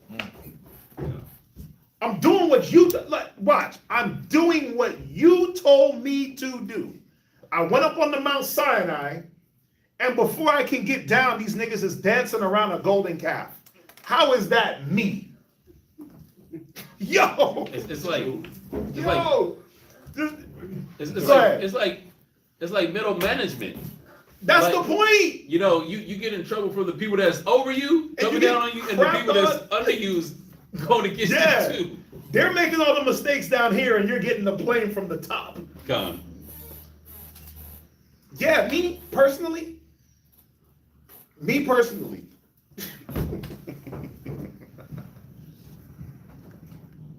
I would do what Moses did. How do I know? How do I know? I be in them real life situations. We be in them situations. Damn, why'd you let him do that? Huh? Wait. Wasn't at home with him when he did that? Brother mess up and it's like, why'd you let him do that? It's like, wait, no, I didn't let him do that. I'm guilty of that. Damn, why didn't you say something? Wasn't there. Well, it was your job to be there. It's like, wait, what? In the bedchamber? Yeah. In his bathroom? Like, no. Right? But you can imagine what that does to a person when they're like, wait, I'm doing what I'm supposed to be doing. Why am I getting hit for what they're doing? I'm up. I'm done. I'm finished with this thing. Right? I'm finished. I'm done. I'm blamed. And guess what? I have a reason to be done. It's your fault. I'm being blamed for you. Right? I have a justification. Right? Let's read on. What verse you at? Verse 11. That's funny. Read verse 12. I think it's verse 11. Oh, go ahead. And how long will it be ere they believe me? You're like, how long is it going to take them to believe me? How long are the people going to take to believe me, Moses? Like, it's like this. Could you imagine Moses standing there? He's like, I don't know. Yo, he was probably perplexed like a mug, like, I don't know. Rhetorical? He like doing the Kanye thing. Yeah, like, was that rhetorical? Like, were you looking for an answer? That's supposed to answer. Yeah, I would have sat there with my head down like this. Because sometimes that's what you gotta do, man. You know I'm laughing so hard because yo, have you ever been in it, man? Have you ever been in a situation? Now you can look back on it and all you can do is laugh. That's all you could do. Like, damn, what did you expect from me? Right? And then it goes to what? Well, you're the example, because that's what the eyesight, well, you're the example. They following you. Are you doing these things? And it's like, no. Well, are you showing them? Yeah. Are you teaching? Yeah. Are you? And then everything starts to be checked with you, and then you like, damn, I'm always on the hot seat for these people. I'm always on the hot seat when I shouldn't be on the hot seat. But guess what? That's part of what Paul was articulating. You're gonna be on the hot seat, and you can't let that hot seat that you chose to be on now close or shrink your heart towards the people. Come. Right? Because he said our heart is enlarged. It can't stop you from, he said our mouth is open, meaning what? We're going to constantly talk. Man, these niggas, man, I ain't saying that. I'm good. Nah, because they just ain't listening. They just ain't hearing it. No. Our mouth is open and our heart is open, enlarged. right? But the carnal man is like, yeah, I'm done talking. Right. And you know what? I'm done giving. I'm done having a compassion for the ones around me, right? Where Moses could have fell in that also and said, bruh, I'm done giving myself. I done did it, right? I done did it. Y'all got me on the, think about, Gideon said, look, I'm on the run 40 years because of y'all. You're the one that was trying to tell on me, my own people, right? Yeah. Like, he could have blamed everything on his people because they were the reason. Obviously, we know that the Most High was the overarching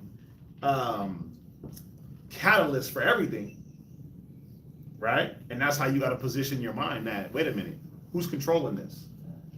Who's in charge of everything in general? According to Ecclesiasticus 18:1, it says the Lord that liveth forever is in charge of all things in general. He that endureth forever, right?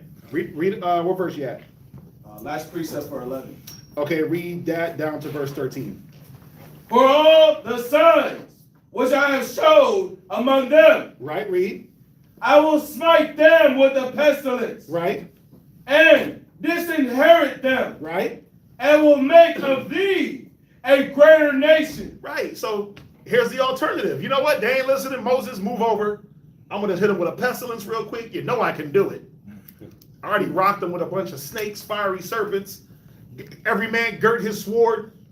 Pop out on your brother. 3,000 men fell. Like, you know I got the power. So I got you, Moses. Don't worry. I'm going to alleviate your stresses. I know it ain't you. It's their fault. Sit here while I make your enemy footstool. Yeah. Move over. I'm just, you know what? I'm going to just raise up rocks. A common man would have been like, for sure. Cool. You know. Me pull back then. Oh, damn. It's about to be easier on me because my family already follows me. My wife, my kids, they down. I could just, promote one of my sons. Aaron gonna be gone. So, yeah, so, I'm gonna slide my sons up in the priesthood real quick because they Levites. We could alleviate that real quick. Me and my wife, we could just live our lives happily. We go from there. And guess what? We can do what we got to do. And we ain't got to worry about all this dead weight. We ain't got to worry about all these rebellious people. But then, ain't that the easy way out? Right? Wouldn't he now no longer be approving himself as the minister? Right? Wouldn't he forget that, wait, I'm a co-worker in this thing.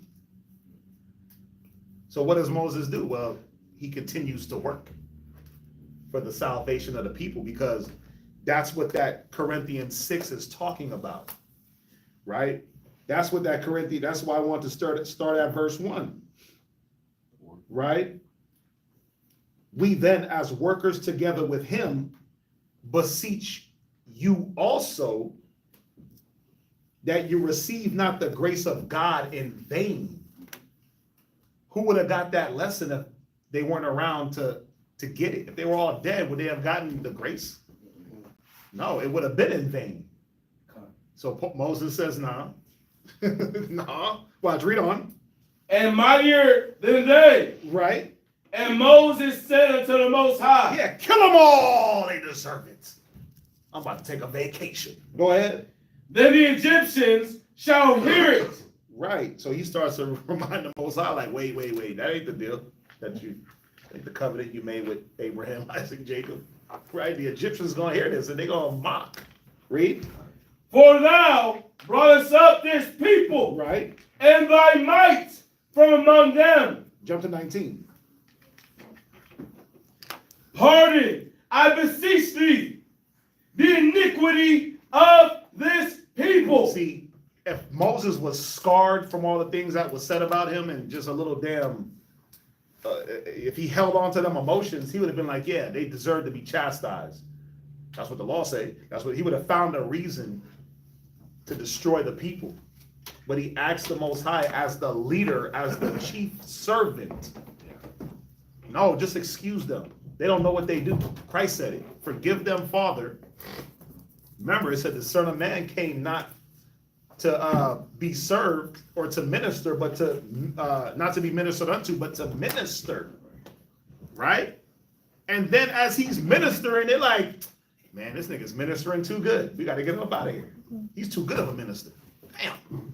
They killed Christ because he was a better minister than them. Think about that. They killed Christ because he was better at dealing with the people than they were, the Pharisees, the religious Jews. That's why they were upset. And then even when they string him up on a cross, he says, forgive them, Father, for they know not what they do. He didn't say, yeah, you know what? Let me get up out of here. You know what? Let me just hop up off the cross real quick, drop a few angels down, call Michael, you know, get Gabar Ya'ala up in here because he's ready, right? He didn't do that. He took it. What you got? I had a precept for like the situation that's going on between Moses and the people. 1 Thessalonians chapter 4, verse 8. I know where you're going. Go ahead. He therefore that despiseth not man, but God. And that's what they didn't realize. But guess who realized that? Moses. Moses. That's why he didn't take it personal. You only take it personal when you forget who you are inside of the thing. You only take it personal. Like, it's like the person that works at like the Walgreens worker. You only take it personal when you forget, like when somebody walks in and steals. You only take it personal when you forget that ain't your stuff. Right. Because I'm not chasing nobody. You want it? You got it. You only chasing people when you thinking like when you forget that ain't yours. Like that ain't your inventory. And when you forget, they got a whole budget for that. They got a whole loss prevention, shrink. They got something for that. Why you chasing crackheads? If a nigga got the bravery to walk inside of an establishment with a trash bag and just walk along all the shelves and just start emptying it in, he looking you dead in the face like, say something, nigga. Say something. Say something. Y'all saw the one where the dude walked in with the trash can. He went behind the counter and just started putting all the cigarettes in. Oh, that's the dude that got beat. Beating the hell out of him. And he's like, I'm getting this stuff. And they beat him into submission. When you get a chance, Literally. look up Walgreens robberies or Walgreens thieveries. Yo, they walking in there like this. Dun, dun, dun, dun. It's like they put it in a shopping cart. But then guess what? They roll right past the register. And then they chasing them. You're chasing somebody for something that ain't yours and getting beat up. Because you forgot that you were just a cashier. You weren't loss prevention. That ain't your job. If they want to secure their goods, they'll hire someone for that. And even loss prevention, you're not supposed to do anything. That's the point. There's only so much you use loss prevention. Yeah, you can't touch them. You can't touch them. Hey, give me back that USB. Even that's a little too loud. It's a little too loud. I ain't gonna lie, when I was loss prevention, I helped you still.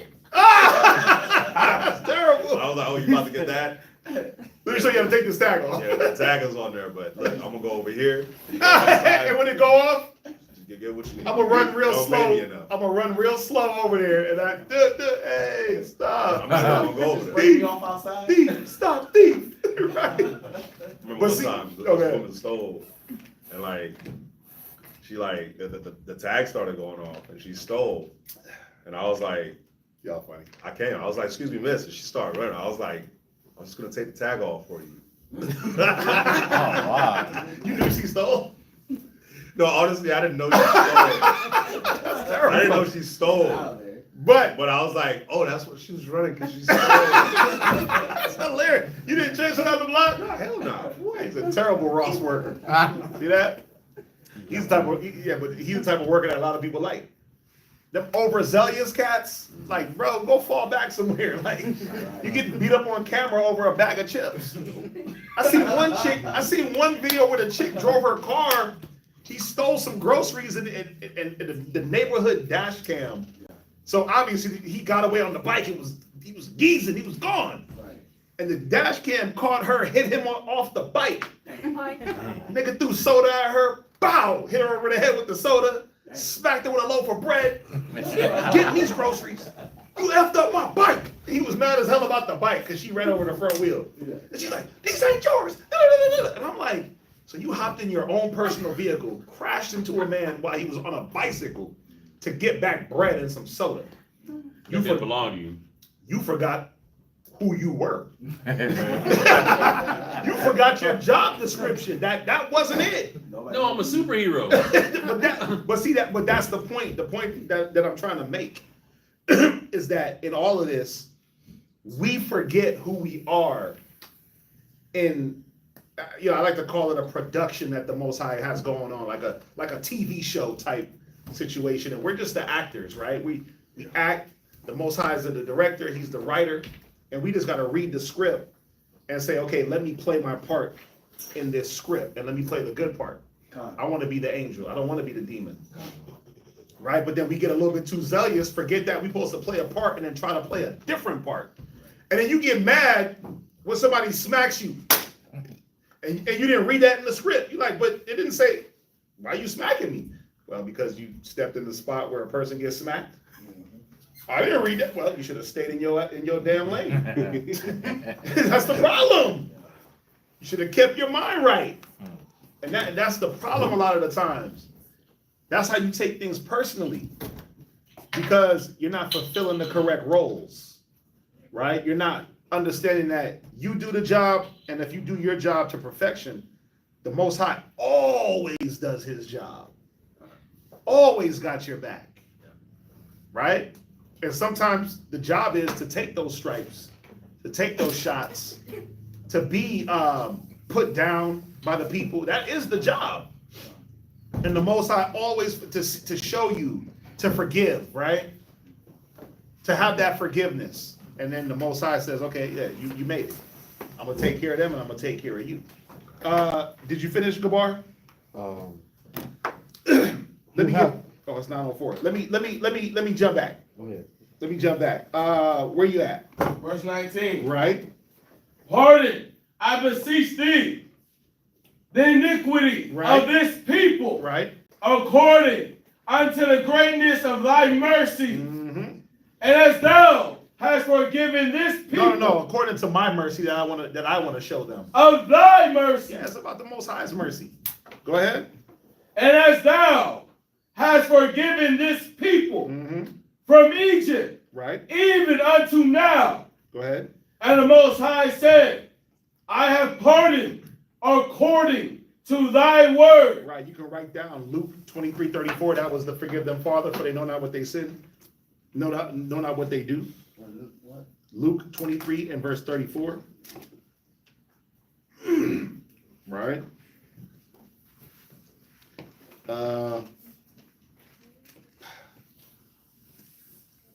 Okay, I really got only 2 more scriptures. Go to James real quick.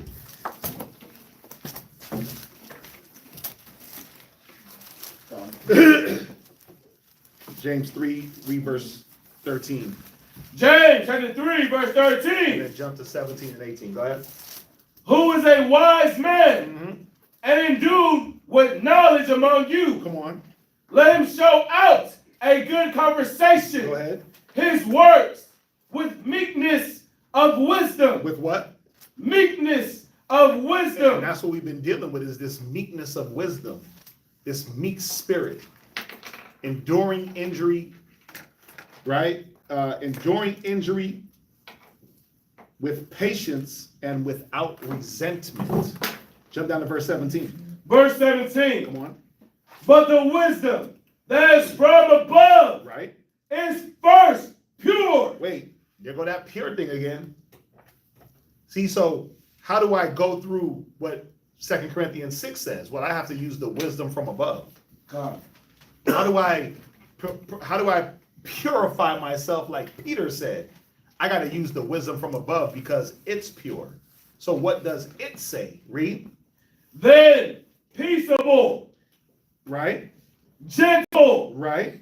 And easy to be entreated. Come on. Full of mercy. See that? It's all these attributes that as a leader, you got to have. Mercy. You got to know, look, how do we keep the peace? Everything ain't supposed to be a stir-up. That's crazy. It's like, man, I like to have peace, bro. Everything ain't gotta be a thing. Some things just should be peaceful. There could be peaceful disagreements. Yeah. Go ahead. And good fruits. Right? There should be a good fruit, something that we could benefit off of. Read. Without partiality. Go ahead. And without hypocrisy. Now the funny thing is the word hypocrisy, the word unfeigned are the same Greek word, and they mean the same thing. To not be a hypocrite, to not be fake. They're the same word. Nice. Right? The same word in Peter, James, and in that Corinthians where he said,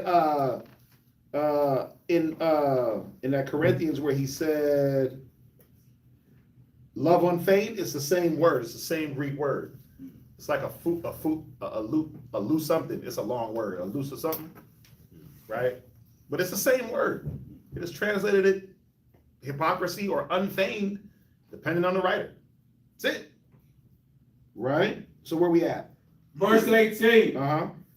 And the fruit of righteousness is sown in peace of them that make peace. That's the thing. And that was Moses' whole thing was how do we make peace, lower the offense, be considerate.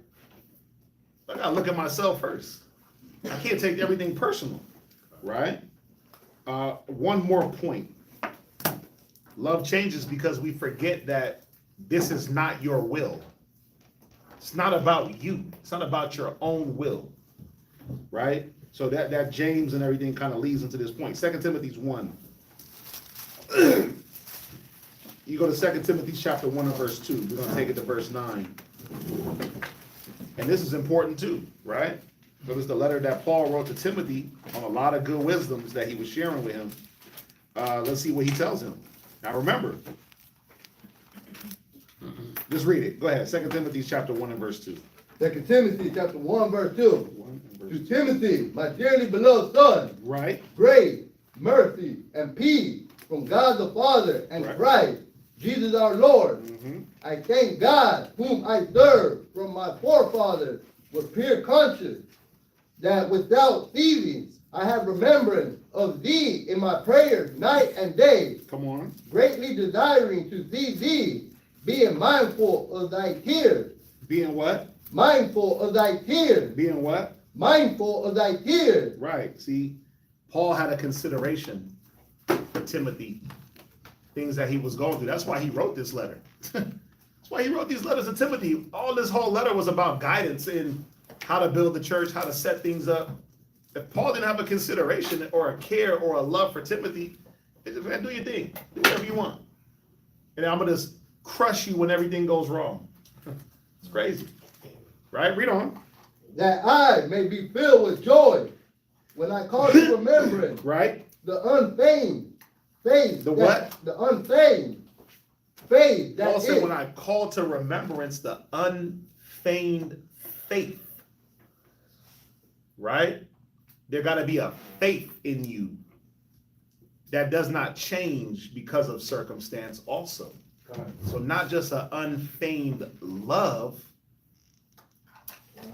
but you have to have an unhypocritical, unchanging faith. Read. That is in thee, Come on. which dwelt first in thy grandmother, Mm-hmm. Louise. Mm-hmm. Right, it is Louise. Yeah, Lois. Lois, and thy mother, Eunice. Eunice. And I am persuaded that in thee also, wherefore I put thee in remembrance that thou stir up the gift of God, Right. Go which ahead. is in thee by the putting on of my hand. So what is Paul exhorting Timothy to do? Use his gifts. Use that faith. Right? Push himself. Push himself for others. Stay in that faith. Because we know the scriptures talk about faithful men that can teach others. Right? Whose faith are the leaders whose faith follow. Right?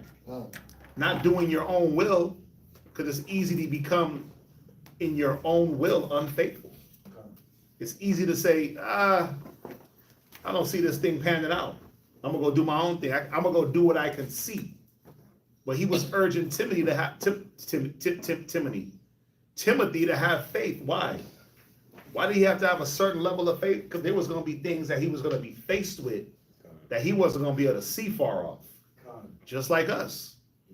As leaders, there's things that we don't see far off, not because we ain't looking, not because we don't care, not because it's anybody's fault, not because sometimes where you're being challenged in so many different areas at a time, and you just didn't see that thing coming, or it just sprung up, right? Because that's part of the challenges, how to be dynamic.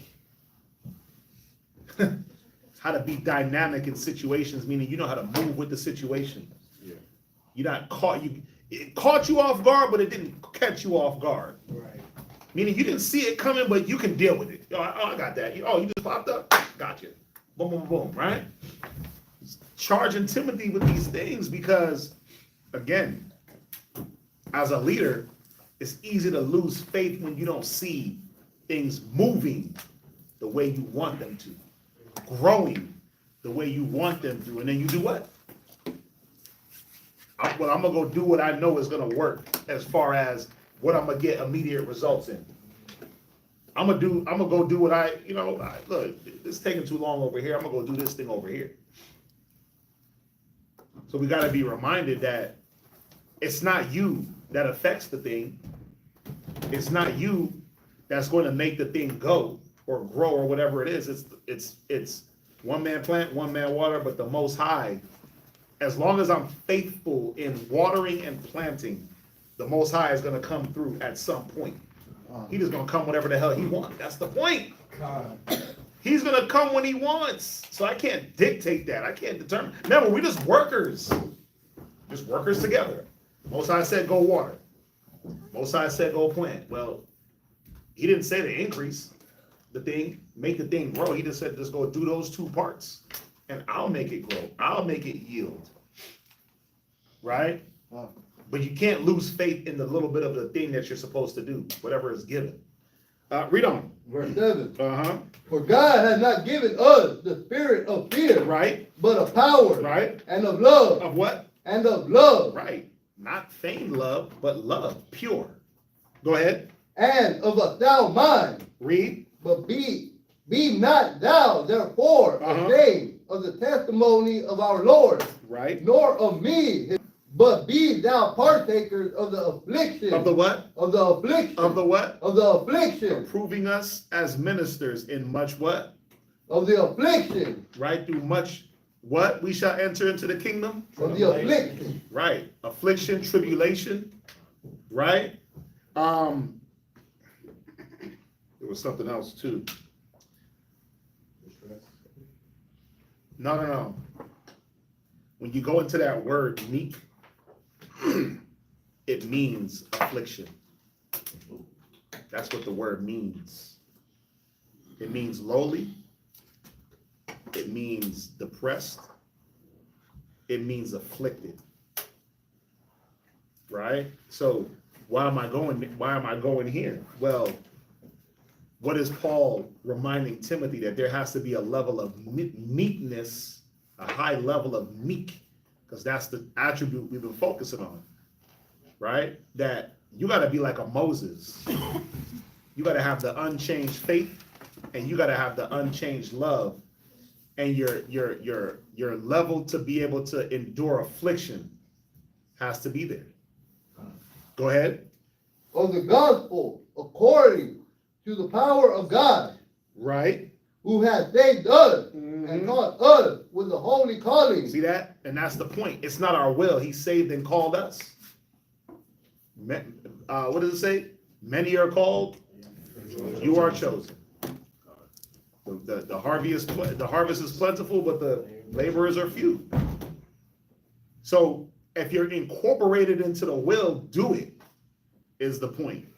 Keep the faith, keep the love, right? Brothers with wives. I know. I know sometimes it's tedious. Sometimes it's a little taxing. But guess what?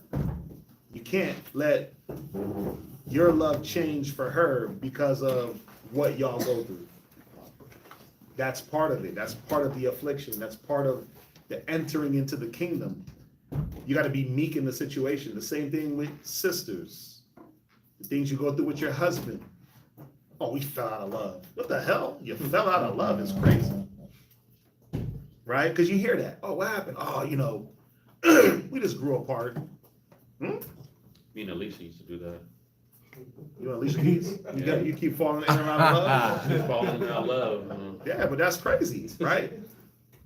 You don't fall in and out of love because love don't change. Right? The trial of your faith being much more precious than gold. Now imagine, you got a trial of faith, but then your wife and you have a trial of faith. If you're married, she has a trial of faith. And then now you have a trial of faith in your marriage. There's 3 things happening at once. But does it have to be? Can't you just blend those together? The unmarried man said that. Man, that's crazy. Yeah. Yeah, you're gonna be a good husband.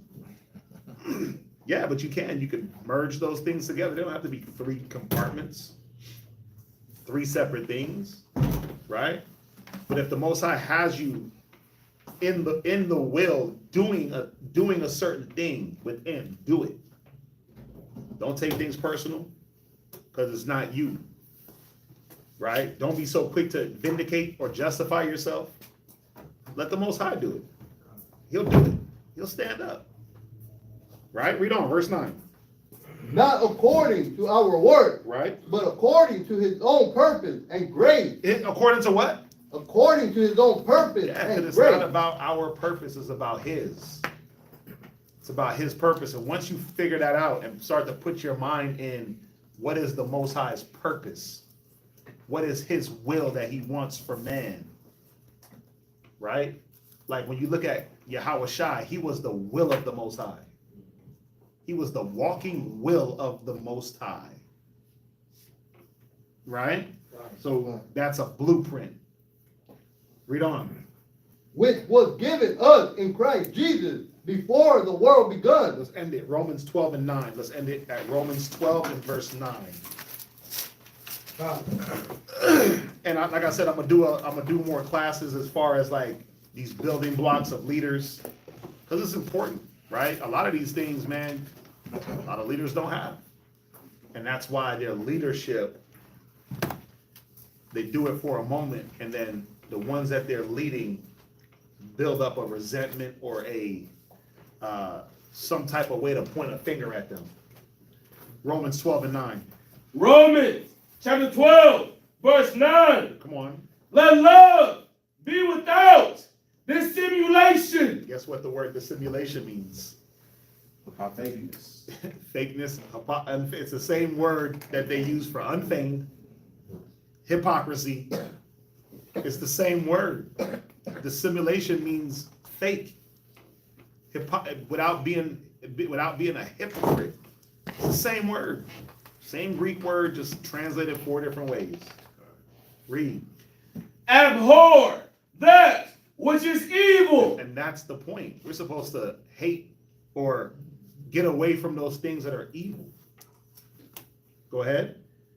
Cleave to that which is good. Go ahead. Be kindly affectionate one to another. Right. With brotherly love. With what? Brotherly love. And that's the thing where if you don't have brotherly love as a leader, you're terrible. You're going to be a terrible leader. If you don't have watch this. Do you need brotherly love as a husband to your wife? But guess what? Some cats don't even know how to do that. They don't have a brotherly love towards their wife where what is it? Because what does brotherly love translate to? Because before she was your wife, she was what? Your sister. And as a sister, she's part of the body or the nation. So in order for your marriage to work on a higher level, you got to first establish it in what? Love. Brotherly love, but brotherly love. They got to be established in that love. And then it should change because now there's an intimacy involved. Right. Now there's a child involved or two, maybe a dog, right? You might have a pet, right? Yeah. Yeah, you start getting furniture together, picking out dishes and bathroom arrangements and different colors. I want the bed sheets to be red, and I like a brown, whatever, right? Hey, what color could I paint the wall? Oh, babe, just get them gray, right? You develop into that, but there has to be a base level of brotherly love. Where, what does brotherly love teach us to do? Look out for each other, right? Suffer not sin on your brother. Don't hold grudges. Right, I'm telling you, one of the sisters, maybe about a year ago, asked one of the coldest questions, right? That how do I not lose respect for my husband if he's doing things that are outside of the spirit? And it's like, well, you got to keep that brotherly love, because if you never get away from that, then you'll always be what you need to be for that person. You'll be a good example. You won't abandon them. You won't mistreat them. You won't look at their situation and misjudge or mischaracterize, because brothers don't do that to each other, right? Brothers and sisters, you don't mischaracterize. You don't misjudge. You look at a person and you understand where they're at and you try to get in with them. She asked some good questions. I'll never forget that question. And I sat here for a moment and I was like, dang, like that. It was a good one, right? But, and I've been really, thinking about it, where your marriage has to be established on a brotherly love. It still has to be established on a nation level of love. You have to still love your nation, right? Because think about this. You have children, let's just say, for just the hardness of your heart. You have children, the hardness of your heart, it don't work out. Do you automatically just treat her like a heathen? No, she's still a nation, part of the nation, regardless. So what do? Still got to find some level of cordial dealings. You got to still find some level of respect to deal with each other in, because who's looking? The children. The Most High. Got him on that one. And then the children. But you're right. But the Most High in Christ is looking at your dealings. Are you going to handle this situation of being afflicted with patience and not being resentful? Because a lot of the times that's how we deal in breakups. You deal out of resentment, spite. Oh, she broke my heart, so now I'm just gonna treat her like crap. She got your kids. Oh, well, she's not doing this, so I'm gonna treat her like crap. Man, where's your compassion? You don't gotta treat her like crap, just teach her. You see what I'm saying? So that brotherly love. Watch, read that again. Be kindly affectionate one to another. Right, see, and there doesn't have to be a stipulation on this. You can be affectionate and kind, even to a damn idiot. Look at Abigail with Nabal. She was kind, right? She was kind to him. She did things out of the kindness of her heart. Remember when David was about to go up and kill all the males, he wasn't coming to kill her. He was coming to kill the males. She would have been all right. She would have had the house. She would have had the servants. She would have had the farm. Hey, let me just slide to the next town and pay for some new servants. She would have been like a Judith. Yeah. Widowed, but got the house together, right? Go ahead, read on. With brotherly love. Go ahead. And honor. Read. Preferring one another. Right, because let's be real, no one else prefers us. O nation not desired. No one prefers us, bro. They only prefer us for certain things, because you run fast, you jump high, you can tackle, you dance. Yeah, you can walk backwards, moonwalking, you can dance, because he dances good. You can entertain. Other than that, they don't want us. They're not preferring us. We're supposed to be preferring each other. And I feel like the more we do that and have a preference towards one another, not because of a status, not because of some ranking or whatever it is, right? Not because of stipulation, but we see the actual purity in what the Most High is doing for us. I think a lot of situations, a lot of relationships, they get better. But you got to find the purity. With that, I have. Any questions? I'm sure there's no questions. I didn't mean to go. 11 people. I was being nice. Mm-hmm. 8 people. I was being nice.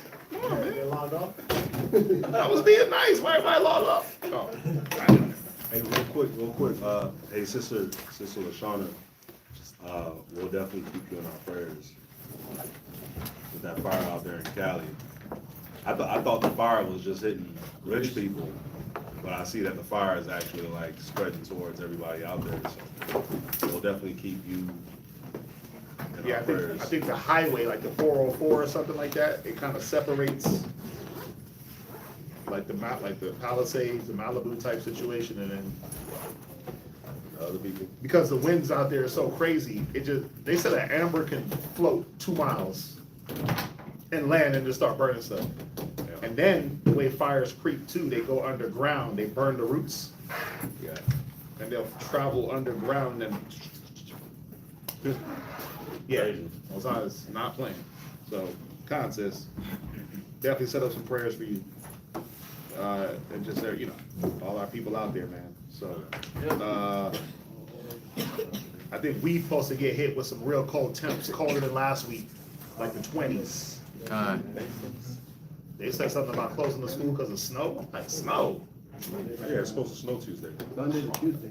Really? You said Sunday? Sunday and Tuesday? Sunday, it's gonna start Sunday, and then on Tuesday, Oh. it's gonna get real. Bro, cold. 4 days of snow in Houston is about to be, y'all better stock up. Y'all know what that's about to be like. Y'all remember that? Bro, Oh, yeah. 2 little sprinkles out here, and they are Everybody just crashed. panicking.